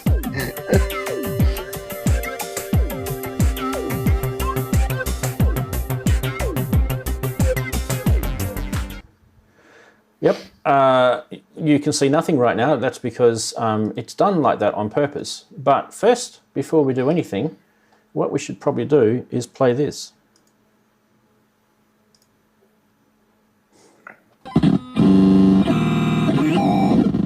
Can you guys can't hear anything. Oh, that's funny. There we go.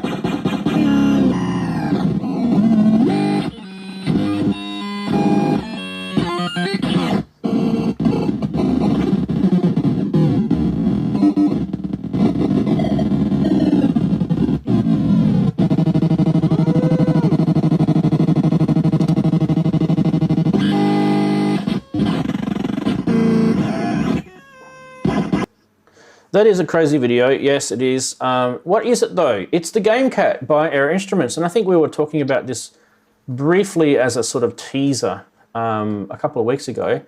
But yeah, it's a new 8-bit random synthesizer inspired by vintage gaming consoles and a black cat. And yeah, you can see in the design it looks like a handheld controller for a gaming machine, which I think is kind of cool. It's, you know, synthesis like playing a game. I don't know. It's not a bad little sort of thing. But the sound is heavily inspired by chiptunes. Obviously, you can hear sounds like arcade or NES or SIDS, that sort of stuff. They aren't really telling us a lot. The exact details of this kind of remains a bit of a secret. Error Instruments are quite well known for doing that. I don't know why. It's a little, yeah, take a little bit of a secret-y sort of thing about it. It makes people sort of scratch their head a bit. But yeah, it does have sweet synthesizer spots. Apparently, they're promising that. It has 2 joysticks, as you can see, left to right. You can control the sounds by moving them. There's a random engine which is activated by generating sounds for you. You can also use the joysticks as a control voltage source as well if you want. Yeah, output is in the upper area, but there's also a USB port that supplies the device with power. And what are we talking about? 120 euros plus shipping. So you guys can, well, talking about knobs, Daren, you can go crazy with those 2 knobs there. Play to your heart's content. Yeah.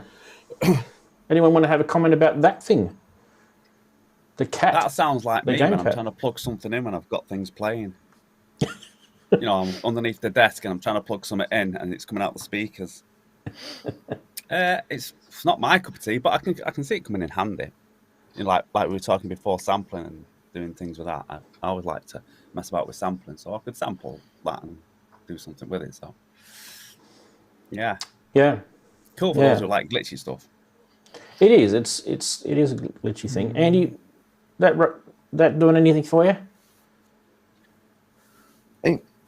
It sort of upsets me really, because I've spent quite a lot of my life trying to make things sound great, trying, failing, but trying. And now it seems that there's a whole market which is dedicated simply to sounding shit, and I just don't get it. There's lots of music genres that would probably. You spend ages getting some lovely pads and things, and then someone comes along and goes, and it's a hit record. Well, you just have to listen to mainstream radio right now, and you're probably thinking the same thing, right? Look, I am that 8-bit dinosaur, really, aren't I? From that meme earlier. That's basically, you know, I'm an old fossil, as my cousin would say, and I don't get it. I never thought the thing sounded good when I used to enjoy playing the games. I enjoyed playing the games. I hated the sounds. I thought they were. One day they'll make it so that they were good, and then Sound Blaster happened, and they sounding halfway decent, and then now we've that's gone out the window. We've all got a sound. No, it's not. It really isn't.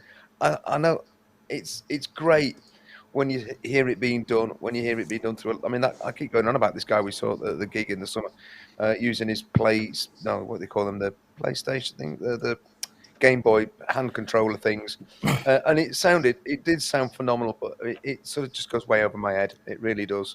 I suppose the younger generation these days never used to hear all those glitchy half 8-bit sounds, so I suppose it's new and great to them.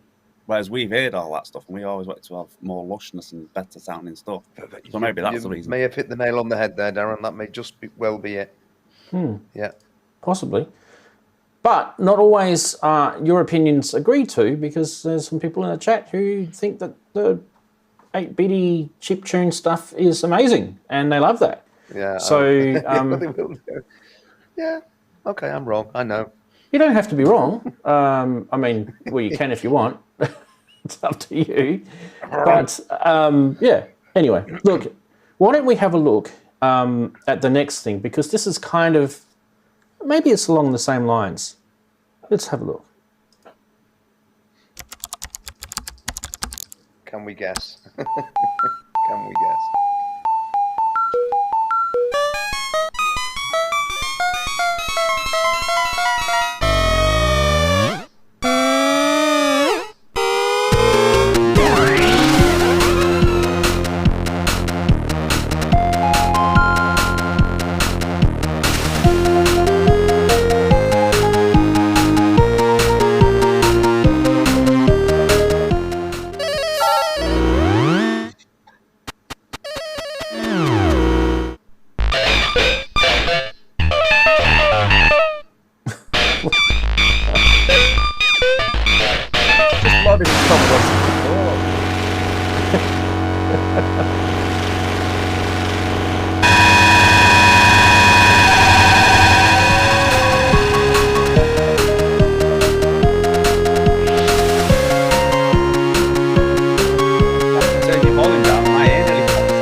Anyway, I think we'll stop there. Wow, that's crazy. Look, this is the latest thing. Is basically this. This is what we're talking about. It's the Sonority ROAT, or big R, little O, big A, big T. It's a retro gaming inspired 8-bit noise synthesizer. One of the things that I love about the SID is the noise, and the reason why I love the noise on the SID is because you can CV control the pitch of the noise, and as well, it just has that real sort of crunchiness. And Andy, as much as you might hate 8-bit sounds, you can actually make the noise quite percussive, and it actually does make some really, really cool drum samples and things. And it doesn't sound 8-bitty at all once you know how to program it. However, this thing is, we're not talking about SIDs, we're talking about the ROAT, or ROAT, if you want to call it that. Yeah, what are we looking at here? It is Rumble of Ancient Times is what its ROAT stands for, and you can see it on the screen there. It's a compact, portable 8-bit noise synthesizer and sequencer for your Eurorack modular setup. And it's not a normal synth, and it's a noise machine that is capable of generating crazy noiseescapes, glitchy rhythmic patterns, and more. In a way, it kind of does have a little bit of the Basilius iteratus sort of feel to it, but with more of an 8-bit crunchy sort of sound as opposed to an FME sound, if that makes sense. Anyway, what can we tell you about it? It contains 4 independent tunable oscillators, 16 rich waveforms and dedicated multi-wave LFO for each that can modulate the tone or volume. You can also have 4 voices where each of the waveforms that route together in a mixer with other signals. There are 1,536 variations of complex summing algorithms, including FM, ring modulation, logic, and it goes on. You can have 8-bit resonant low-pass filters allowing you to mangle the sound further, and there's also a built-in sequencer that can be synced to an external device. I don't know if there's another photo of it where you can actually set this thing up with batteries in the back. I should grab that photo actually. Anyway, I'll talk about that. So there is a built-in 4 AAA batteries for the back where you can jam with this thing for up to 130 hours as a standalone. So it doesn't have to actually sit in the Eurorack. I don't think I get 130 hours out of that. I think my brain would have gone by that point. Well, that's what they're saying. Daren, you just don't know what 130 hours of 8-bit is like. Anyway, 8-bit synths often tend to create very wild, unpredictable noises. So the Sonority promises that the rotor will produce noises that is more musical and sweet sounding. So Andy, maybe this is possibly the thing to break you. I don't know. At first glance, it appears to be simple and intuitive. It does have a 7x4 matrix that you can see there that gives you access to. I need to go and hide. You bull. Anyway, touch plates. We're wondering about the touch plates. Okay, so the touch plates give you triggering options. You leave my touch plates alone. Okay. Well, I did talk about breaking you. Anyway, one could I'm going to almost... have to do a park bench gig. Look, this kind of does have a little bit of a pocket operator feel to it. Do you guys kind of sort of get that? I kind of feel it looks similar. I was going to say just that thing, Ranzee. I was going to say, is it a Eurorack pocket operator? Because that's what it certainly looks like and sounds like. Yeah. Well, anyway, it is... That's not necessarily a bad thing. Later next year, it's going to be delivered, 155 euros. Sort of, not later next year, sorry, next year, January, February next year. Anyway, that is that. Let's go back to us. So yeah. you said 155 euros. Hmm. I mean, that's actually a decent price, isn't it? Let's be honest. Even if you don't particularly like the sounds so much, it's still a good price for a Eurorack module and something from Soma, because Soma units are usually pretty pricey. Beautiful, really beautiful. I mean, but that might make it worthwhile for sure. Yeah. And it might well be something you go, oh, okay, 155. Yeah, it might be worth a punt. It might well be. I don't think it's for you, Andy. You're probably right, Daren. But I was just trying to put a positive spin on it. He was having a captain crack at it. Yeah. Let me just I just want to show you some of these pictures so you guys can see. It does really have that pocket operator sort of feel to it. Yeah. I'd pay an extra $5 if they put some better knobs on it. There you go. There's the battery thing on the back. Bit of blurb. You guys can go check that out later. Yeah. Anyway, let's see what the chatties are saying about this thing. Because I'm sure the video would have definitely got them interested.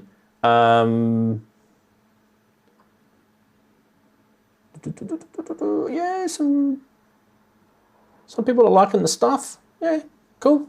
All right. We will move on to the next one, because the next one is kind of, we do a lot of hardware on this show, but the next one is not hardware at all. And that is because, do I actually have a video or do I just have a website to show you guys? I just need to remember what I'm up to. Website, okay, cool. So the next one is this. Version 3 of Web MIDI is out. It's a JavaScript MIDI project. So if you're into sort of geeky sort of programming and stuff, this may be right up your alley. Let's have a bit of a squiz. It's a good Australian term for you. A squiz. That's a look, if you're wondering. Let's have a look at this. So basically what it is, it's a Web MIDI API. So that's a programming interface that you can download this JS file. Yeah, supports for nodes and 3 flavors. I don't even know what half of this stuff means, but obviously better use of MIDI. And you can try it out. I don't know if I can actually try it. I thought there was a demo thing here. There is. Try it out. Let's try it out. Right? Oh, I don't want to try it. I don't want to try it out that way, people. Yeah, no, we're not going to be trying it out that way. Okay, so sorry, but that's me cutting and pasting code in. You guys can do that later. If you're wondering how to get to it, it's webmidi.js on GitHub. So yeah, if you're into that sort of stuff, go check it out. You never know, you might be able to do something interesting on your streams or something. Who knows? That might be interesting for someone who likes to have sort of collaboration on that. But yeah, I just thought I'd show you guys that. Anyway, what's next? Oh yes, we do have a video next. You guys don't really want to make a comment on the Web MIDI, do you? You want to just move on to the next thing? Yeah, you're all right for me. All right, cool. This is what we're all waiting for.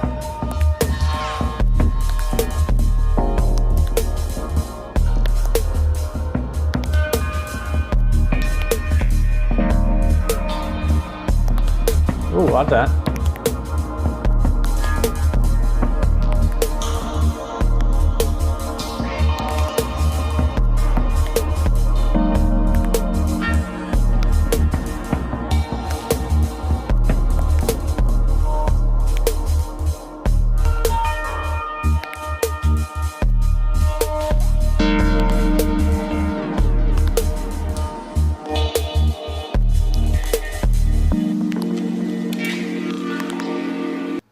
So there was a lot in that, but basically, if you're wondering what all that was about, yes, there is a new VCV Rack 2 is out, and it's free. It always has been free. And I'll show you how to get it. In fact, I'll show you right now how to get it. Let's go across to this view.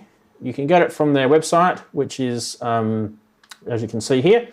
And to get it, you just click on Get It, and then you scroll down and you can get a free version there. The free version is literally a standalone application, which I'm about to show you guys. Runs on Windows, Mac, Linux as well, or you can even compile your own source code and try it on, I don't know, something weird, like maybe BSD or Gen 2, who knows? Anyway, Rack 2 Pro is the more commercial version that gives you the VST2. They are planning on bringing out some other formats soon. And I do believe VST3 is on the cards. I'm not sure how much on the cards that is or whatever. But anyway, who here out of you guys, do you guys have the VCV Rack software yet? Any of you guys got it? I got it ages ago. Go with Daren first. Yeah. I got it, was it probably 18 months ago, I think. I used it for a bit, but I've not used it since, so that's where I am with it. So, and Andy, you said you might have had it, or you did? Oh, I did. I downloaded it onto my old computer and started to use it. And once I'd put 3 modules in it, remember the sort of noise that my old computer used to make, the whirring of the fan and the heat and the... Yeah. Oh, it went... It just couldn't hack it. It could not hack it. So I basically gave up on it, really. I've not put it onto this new computer. I might, but then again, I'll probably just turn around and play with this thing here, really. But then again, it's quite a nice way of trying out modules you haven't got, isn't it? There's pluses and minuses. I might do. I might give it a shot. I might get the free one. I'm not necessarily bothered about it running as a VST, but we'll see. Right now, I mean, as I've been doing basically nothing with anything, really, I have to say, is it worth my while even bothering? I've really got to start using the things that I've got properly, really, rather than giving myself lots of new toys. Just going to, life is just going to keep going, and you're going to get bombarded with gear after gear after gear after gear. And you do have to sort of take it out and say, look, no more gear for a bit. Let's just get what I've got. I've been doing a bit of that myself. As I've said before, I've got my sort of medium-term and long-term plan as to what's going on with this and where it's going. The first sort of steps of that have been implemented, and there'll come a point where I will have to say, right, okay, now take a step back from it all. Do you need any more? And the answer's got to be a certain no at some point. Start using what you've got and start producing something with what you've got. Otherwise, there's no point buying any more at all. Exactly. All right, let's go over to the M1 Mac, and let's just put one thing to bed straight away. If you do have a Silicon M1 Mac, it runs as an Intel Rosetta virtual program. So it is not a native program on M1 Macs, which means that this thing is going to be chewing up memory and CPU more than if it was a native program. But here it is here. Let's maximize the screen. It's a nice GUI. It's really, really good. Look, okay, so if you've never ever seen VCV Rack before and you're wondering what the hell's it about, the thing I will tell you guys is if you've never ever got into Eurorack before and you don't want to go down the rabbit warren of spending a lot of money, I would probably say try this first. Go down and grab yourself a free copy of VCV Rack and have a little play with, adding modules and, putting patches from one to another and, doing that sort of stuff. Because it's all there and it tells you how to do it. And the GUI is actually, you can move modules around. It's pretty intuitive. So, I mean, really this is like owning a rack. And in this case, you've got quite a lot of rack space to play with, right? And you can just really have some fun. And the cool thing about the free version is it does let you do quite a lot. Yes, it's always going to be cut back to what the professional version will do. So the professional version, which I don't have because I don't need it, enables you to have a VST inside your DAW. And even though this looks like it's inside MIDI, it's not. It's a standalone application. So I can't run this inside. But if I was to go and spend, at the moment, I think it's, what is it, £99 or US dollars or something. I had that open before, didn't I?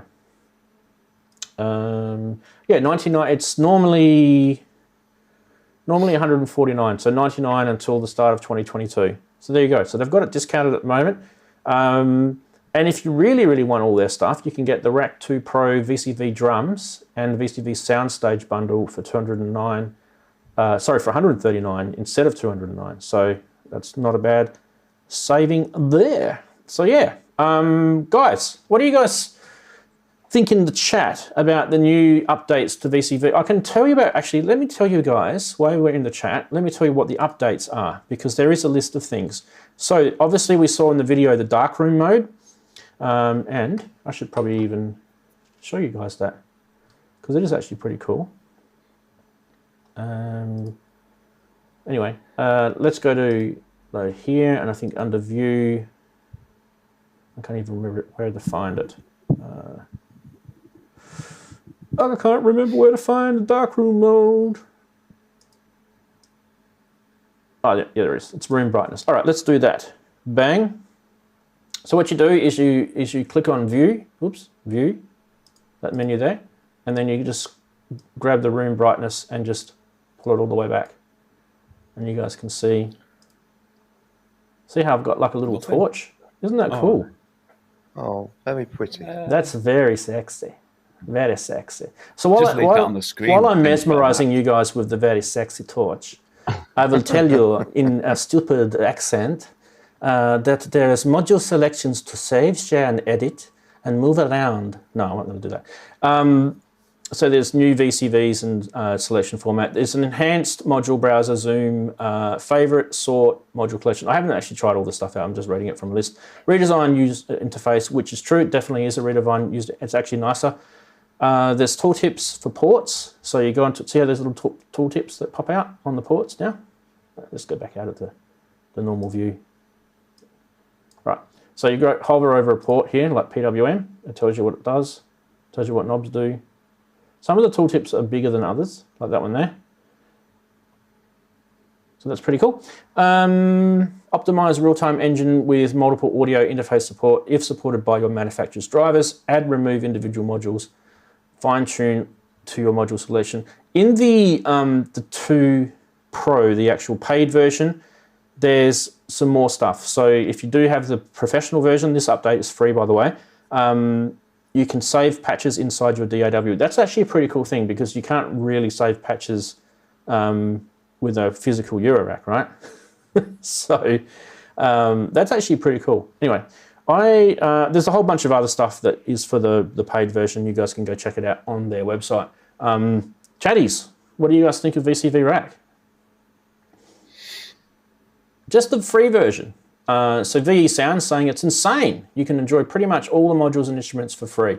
And the other cool thing about it is you can go onto the library and you can look for your favorite module. So you register a VCV account and you log in, and then you can go and look for your favorite module and drag it into, drag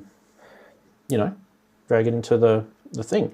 Which, in a way, like if you guys are sort of thinking to yourself, I want to get into Eurorack and I want to try it out, and some of these modules are pretty expensive, like Mac Noise Math stuff, all that sort of stuff, they're pretty pricey. You can go in and actually get those modules, and I'm not saying Mac Noise Math is available, it might be, but you can go on and get them and put them in there and try them out before you go and spend your hard-earned money. That's kind of the point. And there's people that use VCV Rack with their modular gear to modulate actual pieces of hardware in there. So interfaces through MIDI and things like that. Cool. Right. I just want to check, because Eddie said he was coming in, and I've probably just ignored him.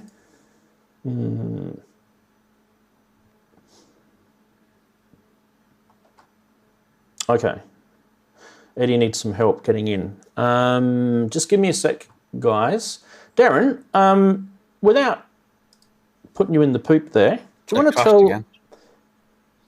Do you want to tell everyone what is happening this week with your show, your music that you're going to be uploading? Just while I get Eddie sorted out to come in onto the show. This week, you just have to watch the video tomorrow. Basically, there's a hidden message in the video. Some people will get it, and some people won't.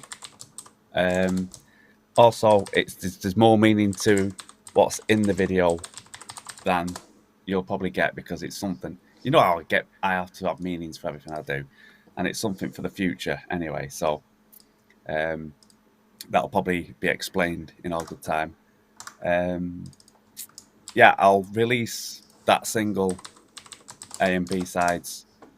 It'll be in the new year, so if you haven't seen that, go and have a look at the Spirit Guide Part 1. And then basically you're just going to have to tune in and see what's happening. Okay. That was good. Well done. That bought me a couple of seconds to type something into Eddie's thing. Just wanted to find out what he's trying to say. All right, cool. It was a bit like listening to a cryptic crossword, that, Daren. Not really. But nicely done. Well, it is a bit cryptic. 4 down. Well, that's good. You're still all baffled. I don't know what it was a little bit cryptic, wasn't it? It was a bit cryptic. All right. Okay. Even what are cryptic. While Eddie's trying to get himself sorted, what should we do next? We should probably do this next. Oh, here he is, actually. Wait. Let's not do anything. Let's do this. Boom. Look at that. There's an Eddie. Hey, Eddie. Eddie. While he's getting his, we can hear our actual stream coming back. So while he's getting his audio sorted out, Eddie, I'm just gonna mute you for a sec, and we're gonna sort out the next section while you get your audio sorted out. Boom. Let's do that. Show must go on, people. Eddie, if you need to ask me a question, do it in the Facebook Messenger thing that you've got going with me. Okay, beautiful. First off the ranks, I did say there's going to be some interesting things this week in Price Watch. And the reason for it is because the illustrious Dazza from Down Under, you guys know him as the Intergalactic Federation, sometimes he stays up and watches our show. But a big shout out to him, because he's a lovely guy, and we don't get to see him enough because he's sleeping at this time of the night in Australia. Yes, it would probably be about 1 in the morning over there at the moment. But he sent this in. The Roland synthesizer, the SH201, mint condition with the Gator case. Are you kidding? 4,000 Australian dollars, which is like a bit over £2,000. It's just ridiculous. How much do you think they're actually worth, guys, those SH201s? I have no idea. My mate Dave's got one. Dave Best, who's sometimes in the chat, he's got one of those, and it's actually a really nice sounding little synth.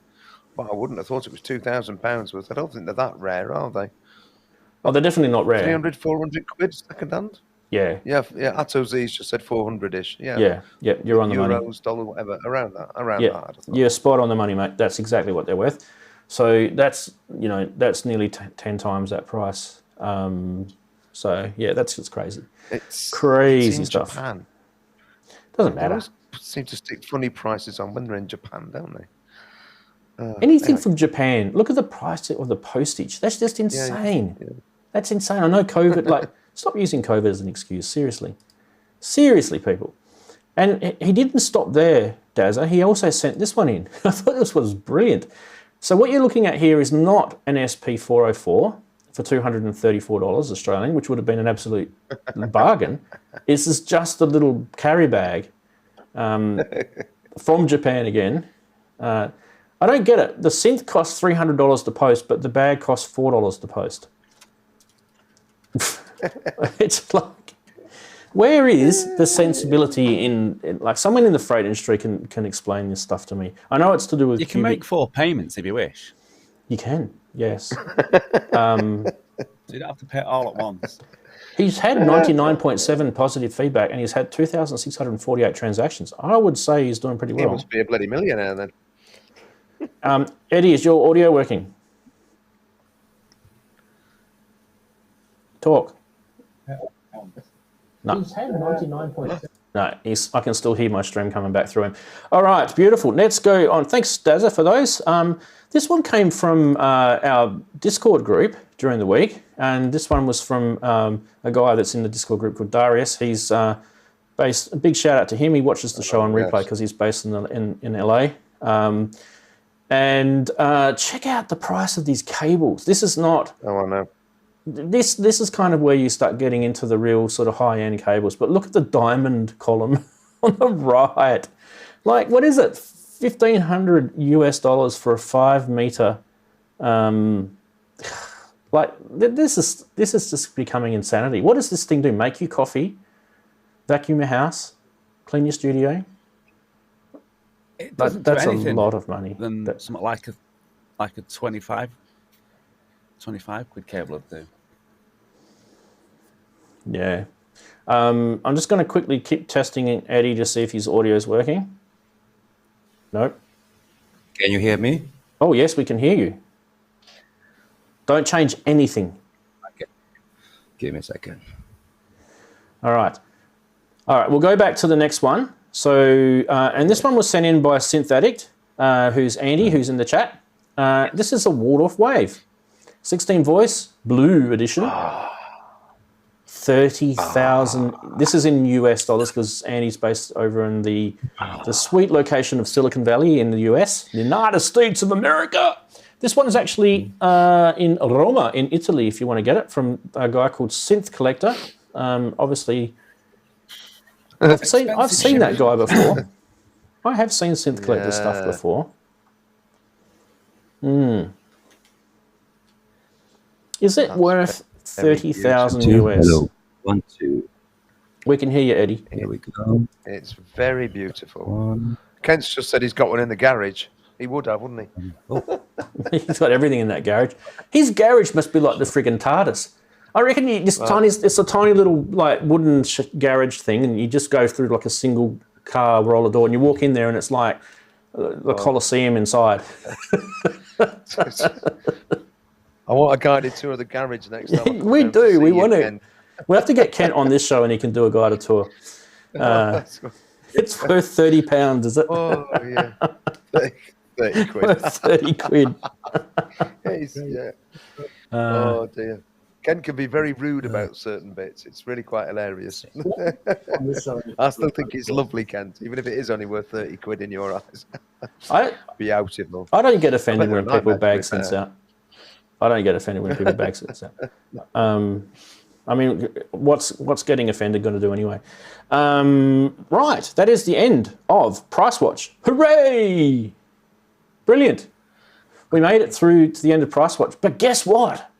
That is not the end of our regular segments. We'll just quickly capture that from Future World Machines. Big fat, juicy euros coming in. Thank you very much for the beer fund. That is fantastic.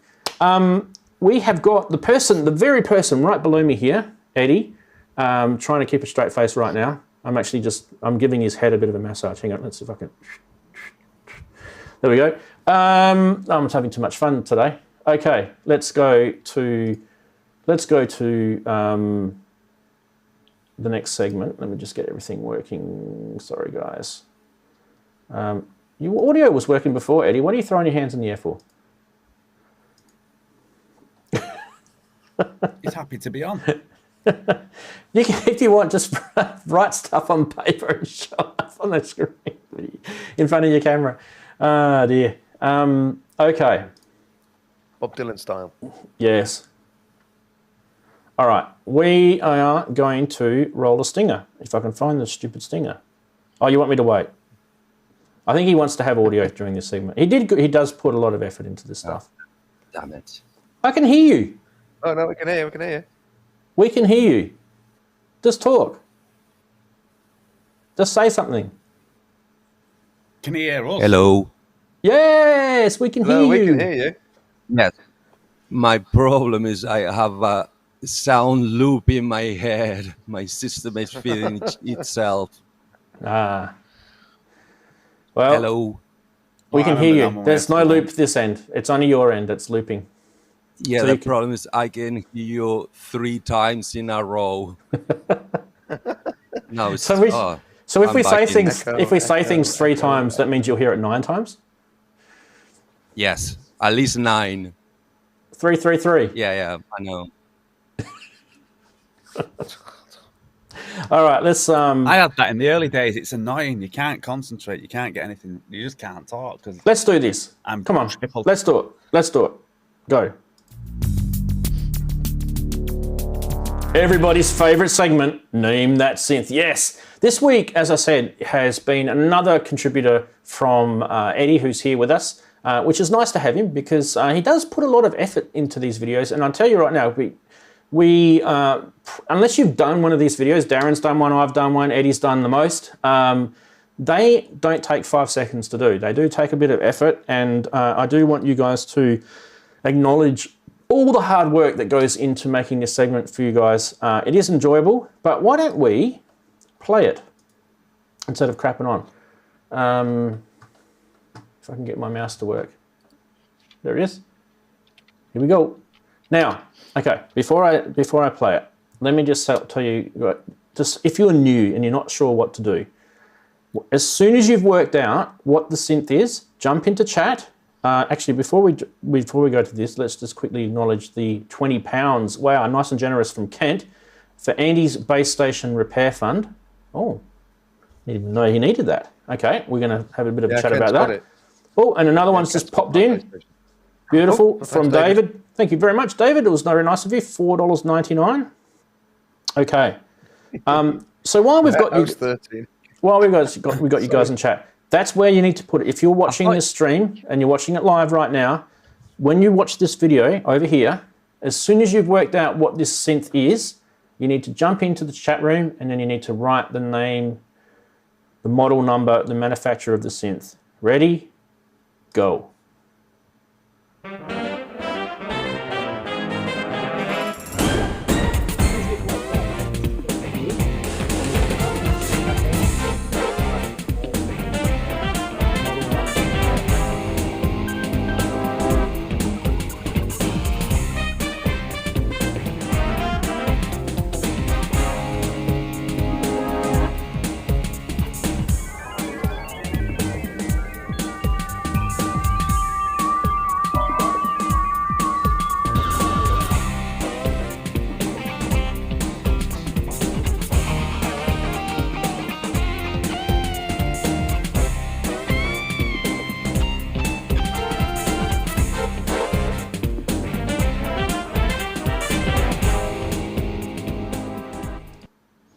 Right, okay, let's have a quick look at what chatties are saying. I think no one's got it yet.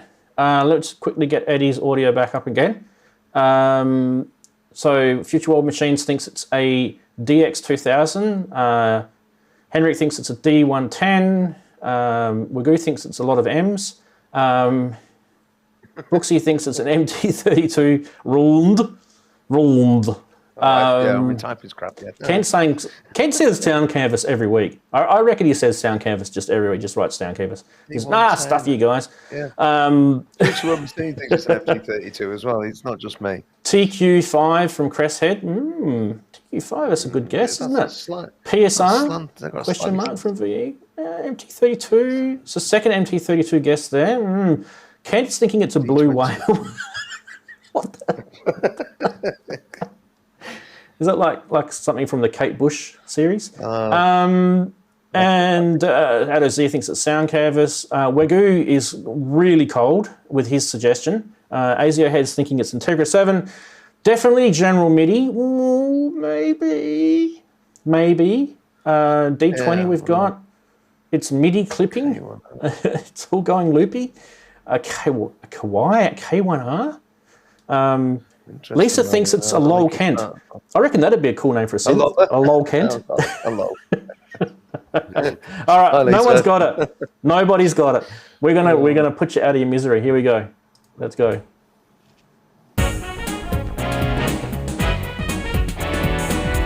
Oh no way! You got him again, Eddie. You've done well. You got him again. Yep. Let's just go back and pause it on that screen. It is the Korg 05R/W General MIDI was correct, whoever said General MIDI, but not the cigar we're looking for, but probably should win just because it was pretty much correct. Who said General MIDI? Who said General MIDI? Who said General MIDI? Where was it? That's too blank. You can't give it to someone who says General MIDI. Honestly, every single synth of the Andy late said it. 80s, early 90s. Yeah, that's true. General MIDI. It is a little bit. No, I'm not having it's that. a bit blasé, isn't it? There we go. The Korg. No one said Korg. No one thought of Korg. It's almost like Korg doesn't exist. Korg. Nobody said Korg. So the winner, D110 was the closest there, right? the winner this week of Name That Synth is this guy here. It's not Andy. Why does that say Andy? No, Andy synthetically. Because he's I've in forgotten to Andy's change. box. I've forgotten to change the title. Let's put Eddie. Was that a nice one? That was brilliant, mate. I love it. I love it. Let me just get you back so we can. Yeah, here we go. It was Eddie. Eddie's done a brilliant job. I think Eddie's the absolute king of Name That Synth. That's for sure. That was really, really good. I don't know if it would be a hit. I don't know if it'd be a hit, mate. I don't want to burst your bubble there with your music skills. I know it was a demo. I absolutely know that you played a demo, so I know you're not going to get offended by that because it says demo play right there. Brilliant. We love it. We love it. What do the chatties think? Let's see if is anyone throwing their synths at the screen. That's what I want to know. There's a special emoji. I showed it before. Look, I've done 2 of them. Pew. Throw your synth at the screen.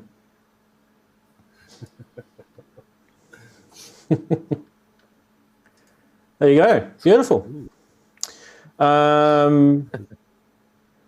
Andy says his O/1W sounds great. The O/5R sounds cheesy. Interesting. I wouldn't say cheesy. I would just say General MIDI. I would say demo-y. You can actually get that thing to sound good. We were playing around with the Yamaha MU1000 a couple of weeks ago, and I got that thing sounding pretty good as well. So, if you know how to program these things, there's synthesis controls in them. There's synthesis. There's edit. I never played on one of the O5s. I did have a go on the X5, the X5 and the X5D. They did a keyboard version of that and a sort of like half rack size one. Like these other units. And I thought that sounded really nice. I thought it was a nice sounding box. I was quite tempted by that one back in the day. But yeah, so I would have thought that one is in a similar vein. But those demos, all of these things, the inbuilt demos, would have been enough to put you off buying them. So the worst thing you could probably do is hit the demo button.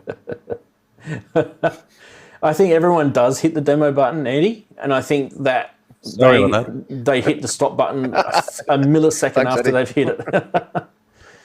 No, honestly, Eddie, have you been buying a lot of this stuff up, have you? I know you can get them pretty cheap, these old sound modules. Yeah.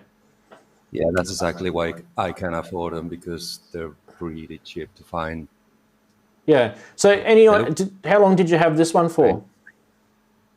He can't hear us. Because this is a mess. Hello? Hello, can you hear us? Yes. How long ago did you get one? Yeah, we can hear you. How long ago did you get this one? Good. How long ago? Yeah, this has been here 6 to 9 months. Yeah, probably a year. Yeah. Do you remember what you spent on it? No, but if you give me 5 minutes, I might even tell you, because most of that stuff is basically eBay sourced. So yeah, right. It must be in my list. Want me to?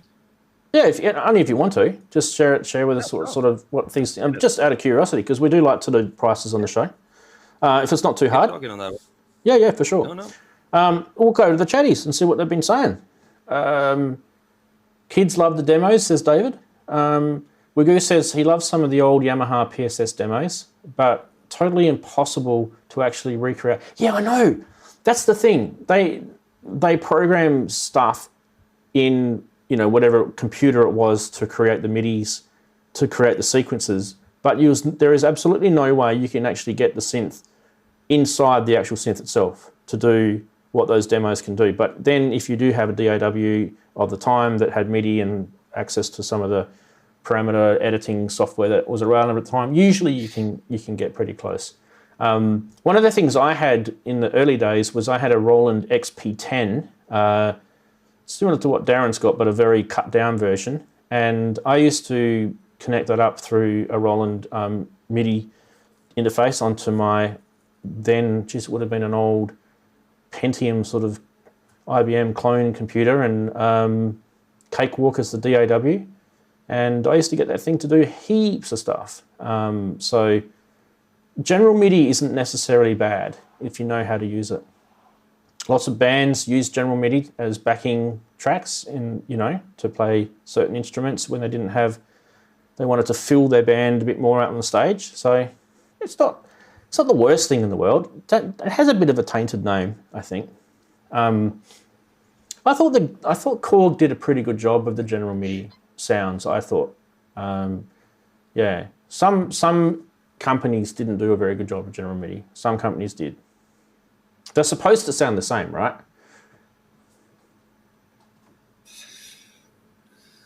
Not really. The one I like to point out, give me a second. Are you hearing me? We can. Yep. Hello? Yes. Yep. The one I like to point out we is can hear you. 2 episodes ago when I did the sound canvas. That one, I still cannot believe how good the demo sounds compared to how the unit sounds. That's Roland for you. It's crazy. Yeah. I don't know what sauce or what C6 they put on that, but it's crazy good. It almost sounds CD quality. But then you try to play it, and it's like, oh my God, this is a Casio. Yeah. So I found that for you if you wanted to know. Yes. So that was June of 2020. I paid £67 for it. Oh, look at that. Whoa. That's brilliant, actually. Got a bargain That's a there. steal. Yeah. That really is really cheap. When you think about it, like if you wanted some sounds and you wanted it in, hardware wise, not like in your computer, outside of your computer, £67. What's that? 80 US, 90 US? Yeah, sort of. One thing, if you want me, because on the news you started talking about chiptunes, which is something I'm getting into now because I'm in touch with a possible band member. We might start a project. He's way younger. He's into all this stuff. He's feeding me all this music with chip tune infused, and I'm having a blast. It's so much fun. And because of that, this morning, by accident, I discovered one thing about this thing I'm going to show you. Whoa, what was that? Bring it the other way. QY10. Come across more. QY10. Hang on, we can't see it properly. Y. Is that a QY? QY10. I think, isn't it? Sure, it's QY10. Though. Yamaha QI10, yeah. Is that the QY10? Yeah. Okay, well, It's not got his headphones on, I can't hear us. Oh, is that the QY QY10? Yeah, that's the one. Yeah. As I said, non-impressive by any stretch of imagination type of general MIDI sounds. And it's kind of cumbersome to program. It's one of those that I need the book by my side. But by accident, I discovered this today. I was just checking sounds. I don't know if this is gonna come. Give me a second. Ooh, can you hear this? Ooh, that was very loud. Too loud? Okay, coming down. Better? Any better? Yep. Okay. So Teenage years. Any Sorry. That's all right. good. So that's the regular sound. Good. Nothing impressive. The problem is, I did this.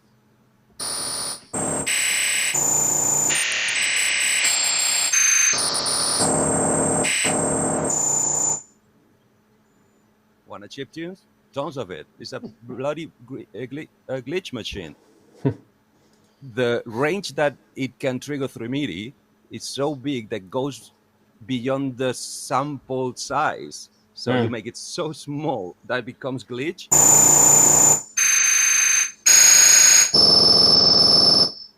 And it does that with every single sound. Some of them are really jewels hidden in there beyond the range. And it's the same if you go low. It's kind of a tiny Fairlight. It has the same character, because if you go all the way low,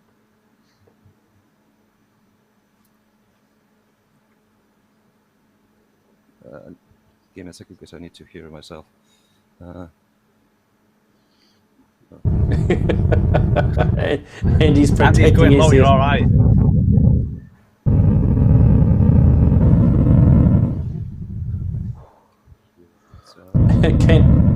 Kent is saying in his world that's called a fault. Is what? Sorry, what? In his world, that noise is called a fault. Because he does a lot of analog synths, right? Okay. But you see what I mean? It's like, oh my God, beyond the expected range of the instruments, it's a whole new world of sonic mayhem.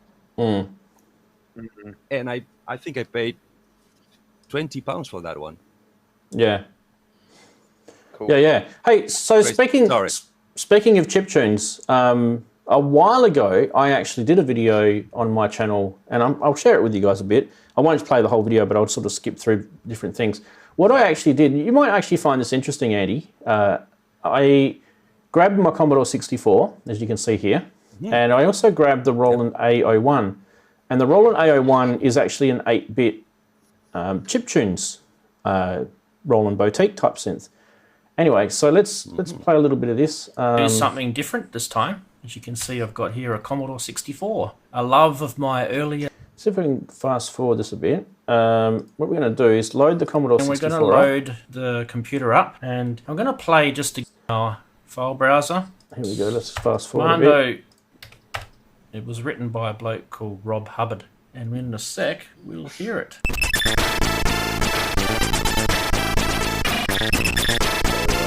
So that is the actual Commodore 64 from the 80s playing Commando, which was written by Rob Hubbard. And what I did then is I went and said, right, let's have a little play with the Roland A01. Find yourself one. And what that does... And we'll see if we can get... So we're getting kind of that sort of sound out of it. Let's see if I can play the end result. That hi-hat. Look at that wave. So, Andy, I was telling you before, with the SID chip, you can get some really good sounding drums. Here we go. You're right. And the snare is a little bit to the left. We keep it in the middle.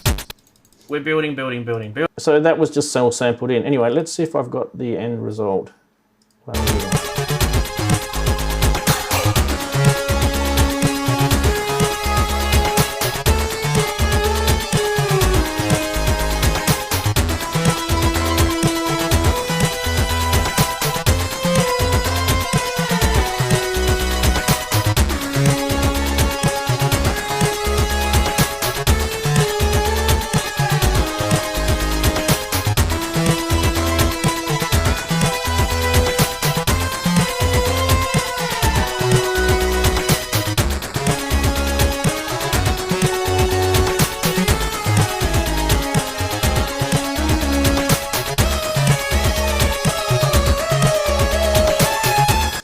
Anyway, so that is the Roland A01 with a bit of sample from the SID chip, recreating the Rob Hubbard's Commando tune. So you can have some fun with 8-bit stuff. You just have to know what you're doing with it. That's all. And you're making it sound stereo and using reverb and things like that. Sorry, Eddie. I'm a little more old-fashioned. I'd rather mix it with something else, like a flavor. I don't know if you remember. Many months ago, probably a year ago, there was this Spitfire contest to get sound for a TV show for Westworld, I think. And apparently the winner used some of those resources together with film scoring to create something that I found it really, really interesting. Probably not commercial, but really interesting. I don't actually remember that, but that would have been cool. Yeah. Yeah. And look, it's not everyone's cup of tea. Not everyone's cup of tea. Like Sasquatch didn't like it. That's okay. It kind of depends on your world, your life. You know. You have to sort of remember. I was brought up in the 70s and 80s, and I played Commodore 64 and Amiga games all through, my teenage years. So those sort of things were kind of romantic to me to listen back. But I was talking earlier on the show before that my kind of influence of music is more sort of down the sample, probably 8-bit world. I do love analog synths as well, of course. And I wasn't really a massive fan of the FM Rompler sort of world, even though I got the XP10 in the 90s. I wasn't a massive fan of that sort of stuff. I was still a fan, but not as big as a fan of the samples and that chiptune stuff. So we're all from different, cuts, that's for sure. So as you can see. Yeah. Interesting comment that, Raz, because I'm absolutely with you. I never liked any of those sort of synths, really. The only one that I actually sort of held a candle for was the JV 1080. That one I would have cheerfully given house room to, and still would. Yeah. Or its later derivatives, things like Daren's XP50. I would cheerfully give that house room. But most of them, I'd never liked them. They're just a bit dull and lifeless. I don't want my synthesizers to sound like second-rate saxophones. It just drives me nuts. And I actually was like you. It was once got into sampling. Sampling was really fascinating to me, and the fact that those older, cheaper samplers used to mangle things up and give you interesting sounds from very just short snippets. That was interesting. That really was interesting sound creation to me. And particularly from my ears, the Roland samplers did it beautifully, really, really beautifully. The way they sort of crunched up the sound when you transposed it down. But that, again, horses for courses. And like you say, not liking 8-bit. Actually, I love 8-bit samplers.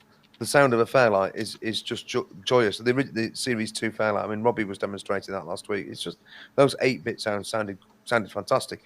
Even though he was using a Series 3 in his demonstration, which is 16-bit, he had a full library of Series 2 sounds. Gorgeous. The original emulator too, 8-bit. It just sounds fantastic. Wonderful sounding thing. Yeah. Just keep talking, Andy. I just wanted to grab the capture from Wagoo, £5. Thank you very much, Wagoo. Just try Gauntlet 3 at whatever that is to win some ears over. Yeah, Gauntlet 3 was a great soundtrack. Sorry, Andy. It's all right, you said keep talking, then he talked to work. That's fine. I'd said my bit. I'd stopped. Yeah. I just wanted to get his capture, sorry. Right. Brooks. Hello. I was going to show you. We can hear you, yeah. Yeah, I can hear you, Eddie. Andy, I was going to show you the JV80 from Roland Cloud, but it's like, hello, what is happening? JV10, yeah. It's actually pretty good. Yes, it's not working. I'm sure it's great. I've got it. Really good then. Yeah, take it out and load it back. It's so good it doesn't work. It is so good it doesn't work, yes. Let's try it again. I can play my 880 if you wish. Ken, do you repair plugins? Sorry. I've got the spinny thing. Me too, please. My VSP rack died today. Yay. The spinning beach ball. Yeah, spinning beach ball. Sorry, Eddie, what did you just ask? Kick it somewhere, Daren. To you, I was saying that I can play my 880 if you wish, right now to you. if you remember that one. Again. Yeah, I do. Shrunk version. There was the JV80 and the JV880. Okay. And then came the JV 1080, didn't it? That was a bigger version of those. So they were always nice sounding, but yeah, I do remember that. And talking about broken plugins, I got VCB Rack 2. I got it working, no problems, awesome, everything fancy. The next day I turned it on, asked for update to 2.0.1, and runs in my background, but it doesn't show the screen anymore, so I can't use it. I don't know what's wrong with my system. Okay. Why are you just talking about that? Let me just do what Wagoo suggested, because he did put £5 towards that. So.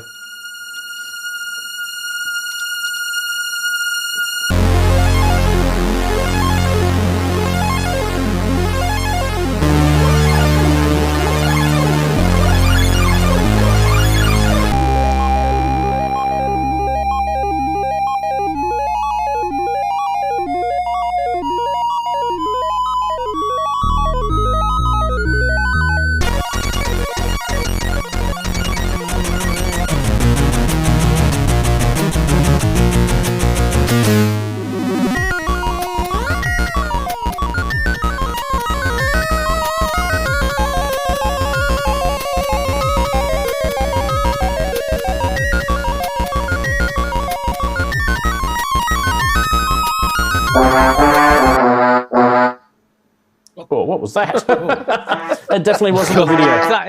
I think that's Eddie. I would say the Last Ninja was even better. Yeah, I would say the Last Ninja was probably better.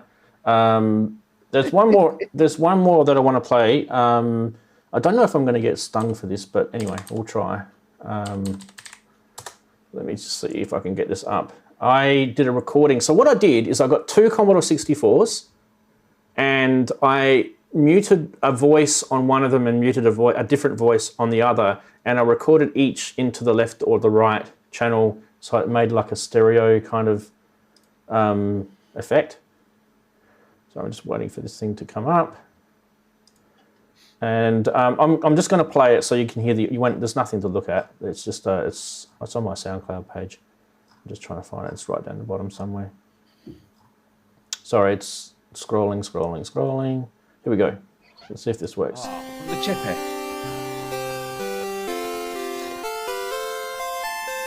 Yes, done.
Anyway, that's enough of that. That's by a guy called Chris Hulsbeck, who was also one of the great Commodore 64 tuning composers for games and things like that.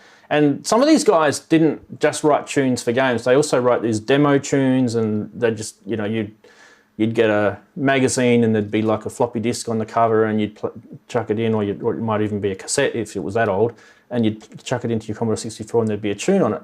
And that was Dance at Night by Chris. And like I said, I recreated it just with 2 Commodore 64s to give that sort of stereo effect. That is literally what the SID sounds like, raw. So it's pretty capable. Anyway, enough of SID. We've been bashing SID. Andy looks perplexed. No, just interesting that track that you just played, the rhythm of that, I had a track and I used exactly the same rhythm, and I did a track where I was trying to recreate in my own mind the sound of Cabaret Voltaire circa microphonies. And I'm trying to find if I've got an MP3 of that stuffed in here anywhere, and I can't find. That may be before Cabaret Voltaire, because Dance at Night would have been like 1983. That would have been around Microphonies is 1982. Microphonies is 82. Maybe he was influenced by them. My track. Oh no, my track was much later. But I was trying to do it, but I used that. It was almost that exact rhythm, and I'm thinking, oh my god, I used that. Maybe I'd heard it before. Maybe my track isn't original at all. Maybe I'm just a complete plagiarisst. A plagiarist. We are all plagiarists to some degree, haven't we? We're all influenced. We are indeed. Yeah. I was wondering where I can't find. There'll be one somewhere of that track. I'll dig it out. Actually, that was actually one thing I was going to say that I stuck that thing up on Bandcamp of old tracks which I rescued from cassette.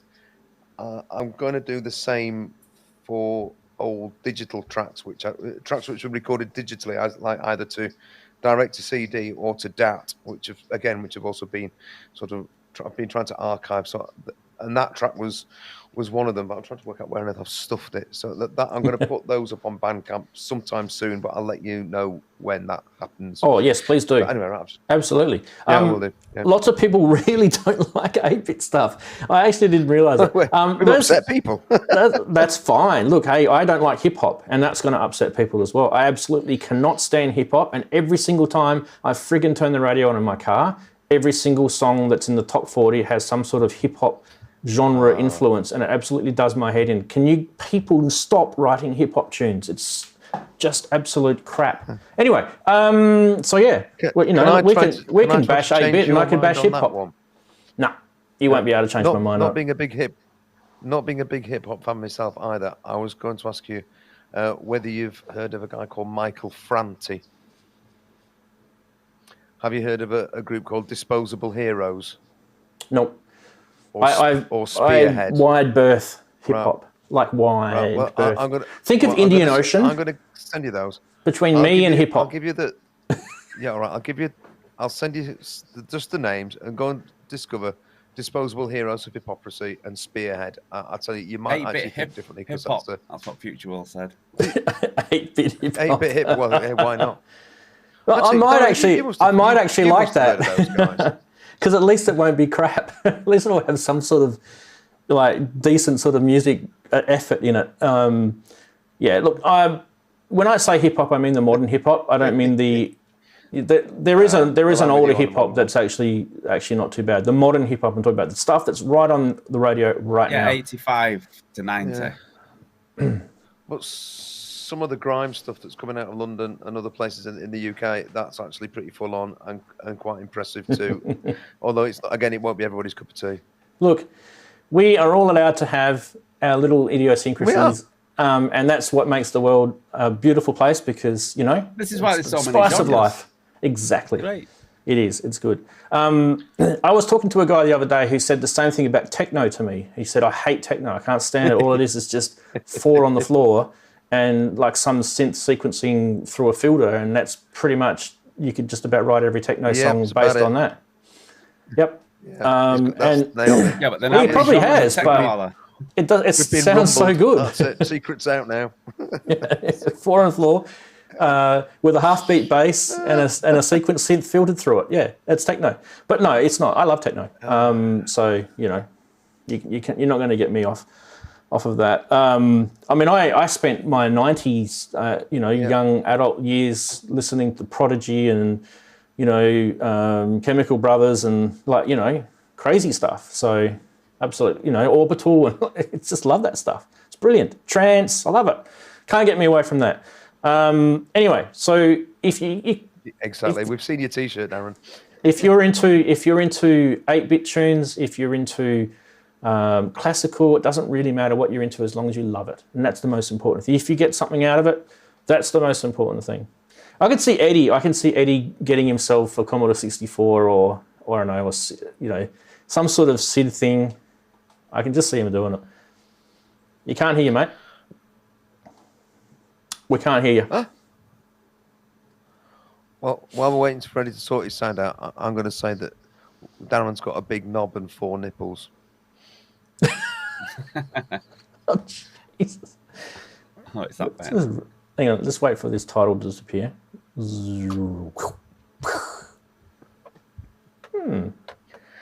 Yeah, just if you squint. Because he was pointing to them a minute ago. If you squint, it could possibly be. If you squint. Look at Sergio's my mate. Look at him. I don't like hip hop too, but some time ago I heard a band called Paper Void with some hip hop elements that I like. Look, I'm not going to completely file away hip hop. Like I said, some of the earlier stuff was actually not bad. I just don't like how everything sounds like someone's breaking their femur for a snare drum, and it's just all the same stuff. Is it just the snare drum then you don't like? Or... It's probably just the snare drum. Yeah. You've heard me range about hip hop without the snare drum. If people aren't breaking their femur with, it's that horrible, like a twig breaking, right? It's that horrible sound of like, Ranzee, can't I hate to handle it. break it to you, but that's called a TR-808 snare. No, it's not a That's what TR-808 that snare. It is not a TR-808. You do not go there. Slap yourself, silly. You set yourself up with that, Rant. Give me a chance. I'll get on the park bench. You sit on the park bench, breaking twigs all day, sampling them. Yeah. I'll get that snare at some point. Oh, that's a certainty now. That one, Daren, isn't it? Zoom in one hand. There's a great video. Facebook group, even if you guys have heard it. It's a great Facebook group called Synth Memes, run by Jim. Shout out to Jim if he's watching. And literally just about like every fifth post on there is about how shit the snare sounds. So I think there's a lot of people in the world that probably in agreement with me at the moment. I have the solution. Yes, please tell us. I don't use anything that sounds like a real snare. I go all the way back to 8 beats or earlier, or the rhythm machines from the organs. That's OMD style. They're just noise, just noise. Yeah. Yeah. I like to see no discussion. Yeah, percussive noise. That's where it's at. Yeah. Get a good nice white noise sound and just put it through a VCA envelope, percussive, snap it. Beautiful. None of this breaking twig stuff. Twiggy remix. Get us head. It's a great. Sorry, that's a great name for an album, honestly. The hip hop album of the year, Twiggy remix. There you go. You've just done it. That's it. That is the best. The best. Hip hop on the park bench and the Twiggy remix. Oh God, what was that? Oh, that's Eddie. It's Eddie again. That's Eddie. Yeah, it was a bit loud, mate. But that's okay. Yeah. Okay. That's okay. I mean, you can be forgiven. I was playing chip tunes before, so you can be forgiven. No, this is my Get a 880. I'm twig trying and snap it. to show it, but no, it's the mixer's not working. I can make the tech work. Darren, just run out the front door and go across to the park and grab one, mate. Sorry about that. No more fiddling. There's twigs just outside my front door. I could just go and grab one. But no. Anyway, we should rename the show to the Twiggy Show. There's a guy who lives here in my city who's actually like a really wealthy mining company owner. His real name is not Twiggy. His name is Andrew, but they call him Twiggy. And it's got absolutely nothing to do with it. So when you guys were starting to say Twiggy, I'm like, what? It's like a local thing. Yeah. Great link. So what about mumble rap? I don't know what that is, Bert. You have to tell us. Tell us what mumble rap is. Is that what I do every week on the show? That's what they wrap everything up when they put it in boxes to send to you. Oh, bubble wrap. Oh, sorry. My dog, I reckon she's got some sort of phobia against bubble wrap. Every time I get something and I bring out, open up the box and I bring out the bubble wrap, she just bolts. She goes into a different room in the house. Like, she's out of there. Because we used to step on it in front of her. And the one I'm still trying to understand is that thing they call trap. Yeah. Well, What it's is that got about? if you just take the T out and then replace it with a C, Knobs go in different colours. It's that. that. Probably that. All the time I thought it was some kind of trance. You need to get rap. that scene too, Darren. Oh, techno rap. And this is going through different colour shades. What? Already. It's been up to Aberdeen at the moment, hasn't it, Darren? It's gone for a dip off the coast of Aberdeen.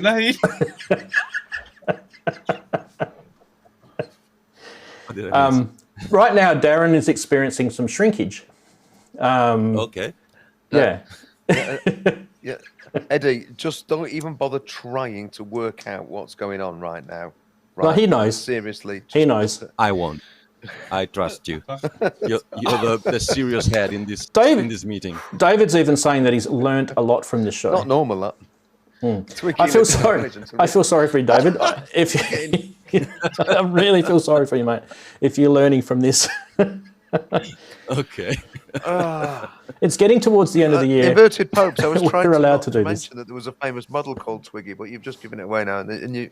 Oh, yes, this is Twiggy the getting- model. this is getting more and Yes, it was getting too. I more and forgot more about that surreal one. by- I forgot Was she about that swimming in one. the sea off Aberdeen as well? You know, speaking of music, there's a song by a group called Mental as we? Anything, and they sing a song called "The Nips Are Getting Bigger." Something about going into Aberdeen and coming back again. Sorry, Synth Addict had a question. Yes, please. We should carry on in that vein. Stranglers, Peaches. I mean, enough said. Best bass line on any song, that. Oh, dear. Bass This line. show's just turning so funny. It's almost a comedy. After once in a lifetime, that's it. Adamski is Peaches getting is the upset best, you know. about the rap. KRAP on 96.9. KRAP. You've reached the radio station of Adam, I'm crap. with you on that. Not all rap is crap. I agree. I agree with Adam. I love rap. I love some of the best rap in the world is some of my most favourite songs. So I don't dislike rap. Just because I said I don't like hip hop doesn't mean I don't like rap. I did say before that I like Pop Believe Itself. I'm trying to sort of compose myself. Yes, mate. What was the what was the show about exactly? Anyway, something's in front of you. Sorry, I just coughed into the microphone. Like a- Okay, we are going to do this. We are going to do this, and that is this. What gear goes here? And Darren's already got the answer, but we'll try and keep away from Daren right now. I actually did have a couple of people send me some pics in, have I got any more? No, I don't. Anyway, let me start with just getting them into my streaming software so you can actually look at them. Oh no, I forgot to save them as JPEGs, and now it's just not recognizing them as a graphic. Hang on one second, let me just rename them. well, let's just skip this section then, Ranz. Hang on. Then Eddie's got one. we'll skip the main show this week. Eddie's got one. Here we go. So the first one is, okay, so what the topic is about. The topic is about what you guys put in front of you. Like, is it kind of, is it the most important piece of gear because it's in front of you where you sit, when you're sitting on your computer, you're using your computer most of the time, this is the sort of the cockpit of your studio, if you want to call it that. And so Eddie's setup, if you're ever wondering, you can see Eddie's face there, but this is actually what he's looking at. There you go, you can see my ugly face. Oh no, what a terrible shot. Sorry about that. I feel sorry for all of you having to look at my face. Anyway, You keep sneaking into people's photographs. I there, do. Ranz. I'm like a photo You're bomber. like a lurker. I'm a photo bomber. Oh, that's the word. Isn't it? That's the current word. Yeah. I had a dog that did that. Anyway,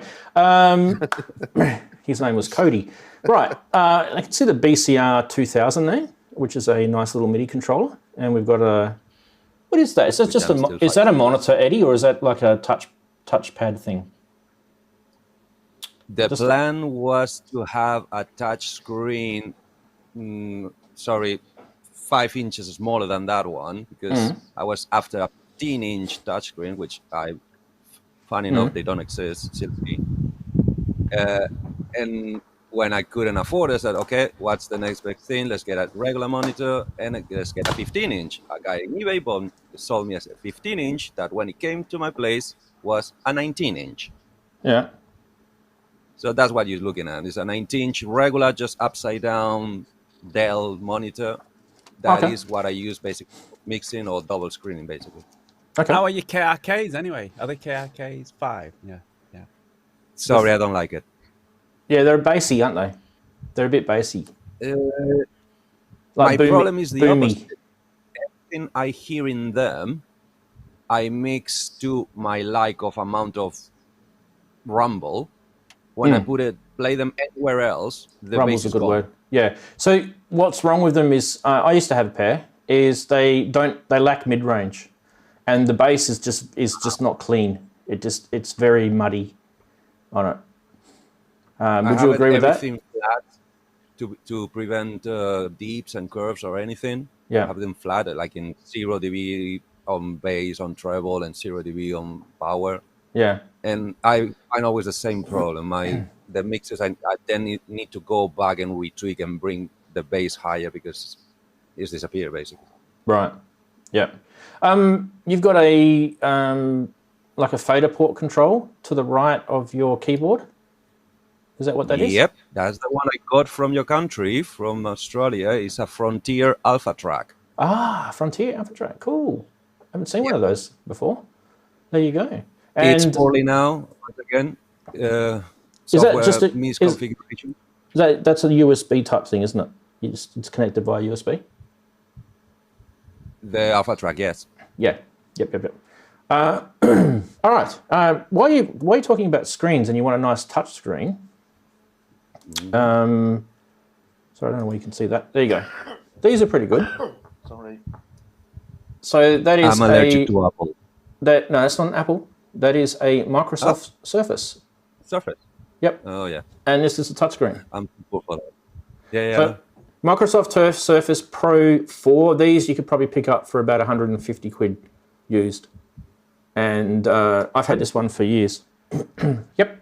But the question is, how do you integrate it with the desktop computer? Because I just need the hand control. I don't need that second. Oh no, it's a separate operating system. Yeah, you won't be able to do that. Yeah. That's why. Yeah. Sorry. Thank you. That's fine. And the other one we've got is this one came from Future World Machines, who's in chat. He's just made a comment actually. This is his setup.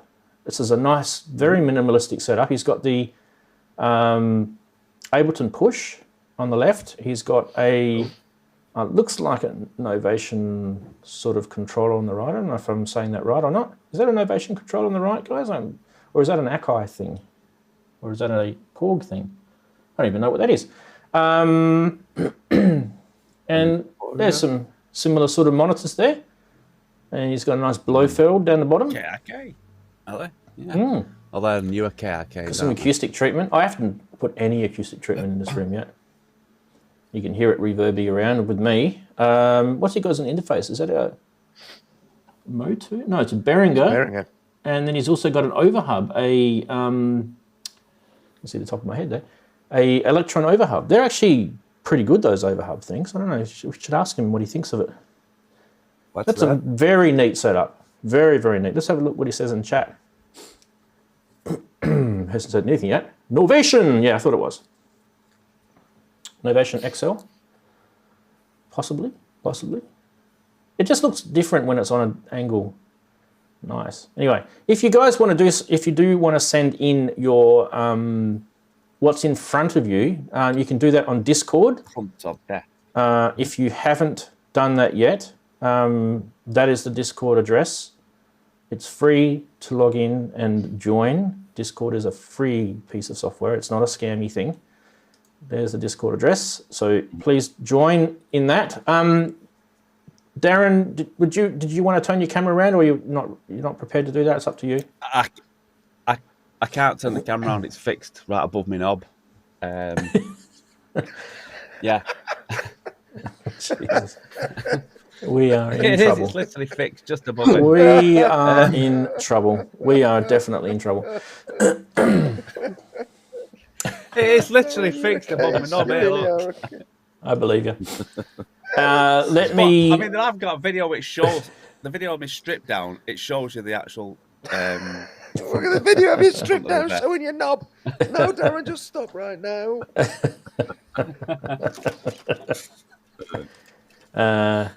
And it's not glowing Talking at about that point either. Okay, so I'm not a fire bench inside. Oh my god. don't worry, I'm keeping this together. Because I'm trying to desperately ignore Daren right now. It's not working. It's not working. I'm having a bad week. I'm just trying to cheer him up. Hello. Hey. Hang on, Hey, Eddie. Rant. Hang on, Eddie. What happened, Rant? Yep. Go. If you can play my picture again, because I did purposely fill up the racks on front, so they're on top of the control surface. Mm. My right rack is because location the that one, the Behringer 8800, Mm-hmm. the the digital output device thingy. Mm-hmm. But underneath, I got my vocal processor, that one with the O2, TC Electronics Voice Lab.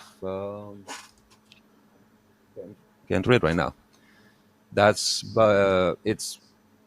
it's really brilliant to make harmonies or transfer or pitch correction on everything. Behringer compressor underneath, just because it was cheap, and SPX 1000 for reverb and time effects. Mm-hmm. That's what I have for the, let's say, for the master bus. The other side is just the analog input output Behringer, the power switch to flick most of the desk. The racks on the sides are not in that switch, but the desk is also controlling the screens and the monitors. And underneath, just a graphic equalizer, which I got for the purpose of, I don't like the tone of the carry case, so with a graphic, I'll try to bring them where they should sound or compensate for whatever they can do. But I think it's pointless if I cannot have a microphone that can let me run an analysis, some kind of an analysis software, some white noise through it. And the other problem with that, Eddie, is that those EQs they're subtractive, so all you're doing is removing sound, which the speakers probably aren't able. Yeah, I know, but it's better than nothing. Yeah, true. It is. Look, I've got. Underneath the keyboard. I was going to say I've got Yamaha monitors, and I've got the sub. So I've got the HS8s and I've got the sub, and even those aren't perfect either. So I think monitors can be a real pain. We actually did a show on this a couple of years ago. We had Lisa on as well. Monitors can be a real pain to get right. It's a bit like when you in the old days when you bought a hi-fi system. You probably went through a few different sets of speakers before you found the ones you liked. So So don't worry too much. You discover that the fault is not on the speakers; it's in the room. Well, it can be that too, yeah. Or even what you're putting your speakers on. In your case, you've got them sitting on those little foam things, haven't you? Little foam blocks. Yes. Yeah. So that will help. Good or bad. No, it's good. Okay. It will help because if you had them sitting directly on that wood shelf, that little wood platform, that it will just reverberate the bass because they're so bad. The frequency of the bass on those are so bad. It will just rumble the whole desk. Or I can let Ray Dave come round and he will blow them for you. He blew mine. No, because then I have no speakers. The reason I have to. Well, I haven't now. That's why I have to use my headphones for doing any work. Yeah, the phone thing, I use them mostly for the tilting. So there's a little more angle to yeah, because you can tilt. Yeah, because they've got a little sort of a wedge shape. Yeah, I got those Alctrons, I think the brands are, whatever they are anyway.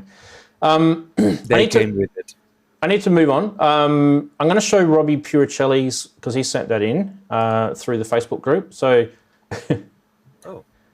so that's Robbie's. If you're ever wondering what Robbie's looking at when he's doing his show, nice and neat. So he's got the Essence in front of him. And the NTS1. Yeah,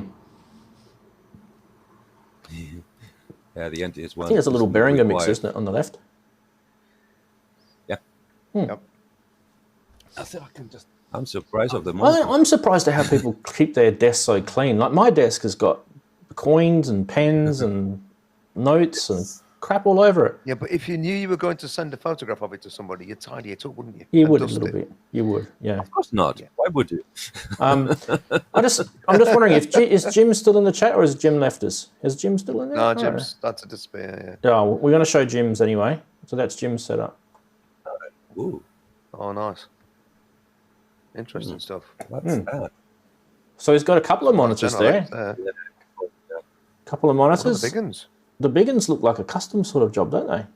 Oh no, there is a name on that. On the right hand side, they might just be hi-fi speakers. I think they might be. I mean, it's got Ooh, those Imperial Genelecs are Destroyer. nice speakers. The Sony's. It looks like it says Sony in black and white on the left, next to that red thing. Right. It looks like probably. it might be an old Sony hi-fi speaker. Badass. Yeah. Yep. What's that rack on the Destroyer? Little interfaces, Whoa, I what's think. it? Problem with this show, I can't zoom in because it's just literally, and it's very pixelated. It's very low res. I can't even read it. It's I'd say it's a audio interface of some sort. Don't know what it is. And then above it looks like some sort of compressor or preamp or something. I'm not sure. Someone might recognise it in the chat. Let's see if the chatties have said something quickly. Boom. If it wasn't because it's horizontal, I would say it's 500 series, but it's horizontal. 500s are usually vertical. Andy said I need a junk drawer, synthetic that is. If I had a junk drawer, it'd need to be like the TARDIS, that I could just keep chucking crap in there and it would never fill up. The crap on the desk helps with the acoustic, says Adam. It does, especially the coins. I need to pick those coins up. We should get in touch with Jim and get him to come on actually, because he's a nice bloke, nice dude. Yeah, he's a good guy. Be hanging around in the same sort of scene that I was playing on in Sheffield way back in the 90s. Him and the band that he was in at the time, called Outsect. Yeah, it'd be good if Jimmy, if you watch this back and you hear this, yeah, do come on one week. It'd be great to have you. You met him on the weekend, didn't you? Yeah, I saw him last week. Yeah, it was nice. Yeah. It's the first time I've actually seen him in over 20 years. Well, we've seen him on various little streams here, and obviously in the chat, and we sort of exchanged messages via Facebook. But it'd be cool to get him on. It'd be great. Beautiful. Well, there you go. He's really into his he's getting really into his the electron gear. So he's definitely into that. He's got that sort of mindset of working. Totally different way of thinking for me, but. Yeah, it'd be interesting to get him on. If we ever do another Electron show at any point. Well, I think we might, because there's that new drive thing that they're talking about, right?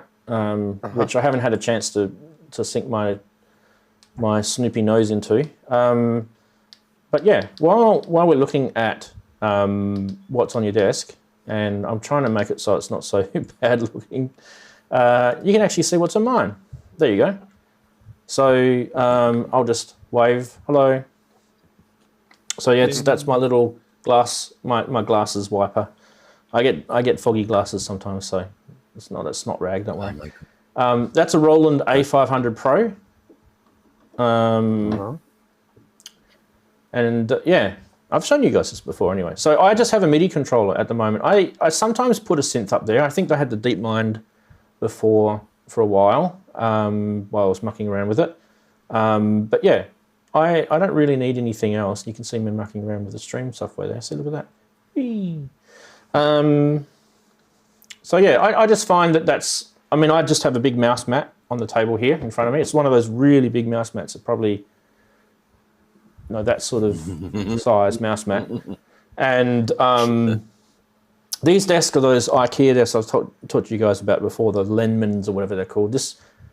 I went to IKEA the other day to see if you could get a corner one. You know the corner ones? They're like L-shaped, and they've got like a corner sort of circle cut out where you sit. You can't buy them anymore. They've discontinued you can get the rectangular ones, but you can't get the corner ones anymore. Don't you hate that?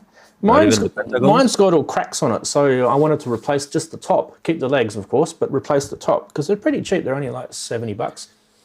They've stopped making them, buggers. I'll have to cover the pentagons anymore? The pentagons? They had an alternative, which is the square corner, then two sides for two tables, and then a fifth side flat from side to side. Not in my country. They might in yours. Okay. Yeah, it's sometimes things are different in each country too, but most of the stuff is pretty interchangeable. They probably discontinued it. Yeah. Now, when I was talking about this topic to a few people, one of the things I thought was interesting is that whatever we chose to have in front of us, sometimes it was a permanent thing and sometimes it was a fluid thing. In my case, it tends to be a fluid thing. So I tend to sort of move things quite often through here in front of me. And so that 500 probe might get taken away, put aside. I might grab another synth, put it here. I might grab a controller. I might grab a sampler, whatever. So it really depends on what sort of workflow I'm doing at the time. What about you guys? Haven't really asked. Andy, I know you're sort of thinking about your changes there. I'm still moving things around. Yeah. But that thing that's sticking up at the top of my head, if you can see it, that used to be right in front of me. I used to have the BeatStep Pro literally right in front of the computer screen. Keyboard was further forward, and because I thought having it right there, I'll use it more. And here, I had the keyboard. Yeah, I remember what you had. And all the stuff on top of it. There was the Volkers, and the idea was to use it from here with the Volkers. It never worked. It did. I mean, it worked. It controlled them fine, but as a way of doing it ergonomically, what seemed like a good idea really didn't work at all. So I hardly ever used it like that. I mean, when the modular with the second case will go back over on the other side of the room. I don't think there's quite enough room. Again, I keep moving it. I just keep having to play about it. It's like a big jigsaw puzzle, and I just can't solve it at the moment. But I think the BeatStep Pro in front of the modular is its natural home, isn't it? Really, that's where it belongs. So, but what will be directly in front of me here? I don't think I'll have anything in front of myself in the computer. I think that will just stay, and everything will have its own little spaces. I sort of intend to put keyboards behind me, but as you can see, there's a sort of an open door in the way. I've got to keep playing about with it. I need a Jasper stand before I can do all of that as well. That's another 200 quid down the Swanee for just furniture. Well, I mean, it's necessary. I mean, I'm going to have to. That it's sort of necessary evil, and that's by far the best solution. I mean, I thought about 3-tier braced X stands and things. You can get some fancy ones. I thought, well, they're 120 quid. I'd be better off spending an extra 40 and getting a Jasper's. So, okay. We'll just see how it goes.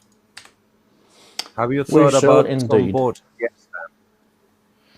Sorry, Eddie, say again. Have you thought about putting just a big enough board on the X stand and building up a table up on that and using like the PC stands that Ranzee uses? Yeah, that's exactly what the modular will go on, Eddie. I've got a double braced X stand, and I bought a big flat piece of wood to go on top of it, and it works a treat. Because I had a look at tables are so expensive, and then one day I had this flash of inspiration that all I needed was a piece of wood. It works really well. So I mean that ultimately is when I can go and get the piece of wood. It's in the hallway, propped up with everything else. You can sort of. I've got about a whole range of different X stands in the hallway at the moment, and various things. So it'll all come back in. But that's exactly what I did. Wood on an X stand, and it's a good solution because actually it can push it up against the walls and the thing. It's quite a neat way of doing it. You can adjust the height and all sorts of things, and there's room for your legs underneath it and other things. Daren, should you need to shove other things under there, Daren? Let's not go there. Yeah, tables are expensive, and if they're not expensive, they don't last. Correct. Absolutely right. Yeah, dead right. Or there's some sort of ornamental thing that you paid too much for. Yeah. I did buy a big a sort of desk a while ago, and in one of those things that you sort of an office desk that you flat pack thing, and in the process of moving around, the whole one side cracked. I thought, oh, that's the end of that. So that had to be got rid of. I thought, what am I going to do? Yep. And I went around second-hand furniture shops, and I found an old school-style desk. But what I did was the actual top of the old office desk, I put on top of it just to create a bigger surface. That's actually here to my left. That worked really well. But this old school desk is solid. It's really stable. But again, it's just improvised. Going out and actually buying a table, yeah, it's an expensive thing to do unless you go, because it was crap and scratched, and it had got Mark loves Michelle scrawled on it and that sort of thing. As you get on school desks, put this piece of wood on it, hidden. Oh, cute. Robbie's just joined us. We showed you your desktop before, Robbie, but I thought what I'd do just while Robbie's there is just show him some spaghetti because he loves spaghetti. This this is something that he absolutely loves. So you just get in there, you know. Yum. Just play with your noodles. Right. Ranzee, you cannot assume that just because Robbie has an Italian surname that he likes spaghetti. Oh, That's we're going to wrong. do that, are we? Right. We're going to do that. No, it was actually in response to his comment that was actually aimed at you to say that you've spilt some spaghetti on your case, just to the right of you. Yes. Yes. Fruit flavored spaghetti. I saw, yeah. Anyway, we are probably needing to wrap the show up. It's been fun this week. It's an interesting topic, and I think we could talk about that for ad nauseum, basically. But yeah, I just sort of came across it, and I thought, yeah, it would be an interesting thing to chuck on the show. Now, coming up in the next couple of weeks, I don't know if it's going to be next week or the week after. I think the week after next week's going to be the Christmas show, so maybe it might be next week. We'll see how we go anyway.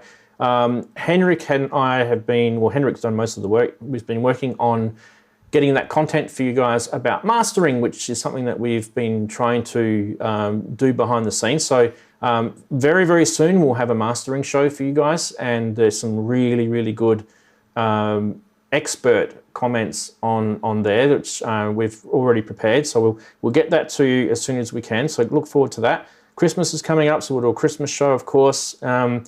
As I said before, we'll probably won't have the show on Christmas Day and New Year's Eve. So I don't think on New Year's Day. I don't think that'll be possible, but we'll see. We'll see how we go. Definitely won't be Christmas anyway, so there'll be probably a week off around the 25th of December.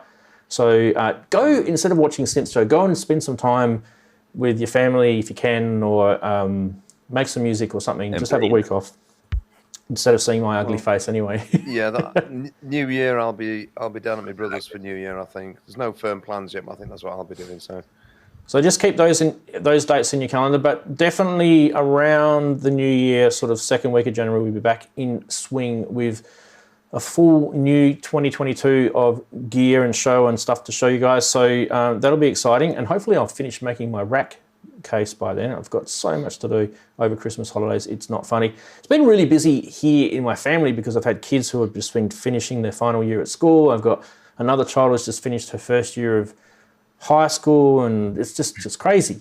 Everything's going crazy. So in amongst all of life, I have to try and squeeze synths in. And synths, I don't know about you guys, but they just stop time when you touch them, and then you look at your watch, you think, shit, where did like 7 hours just go? So it's hard.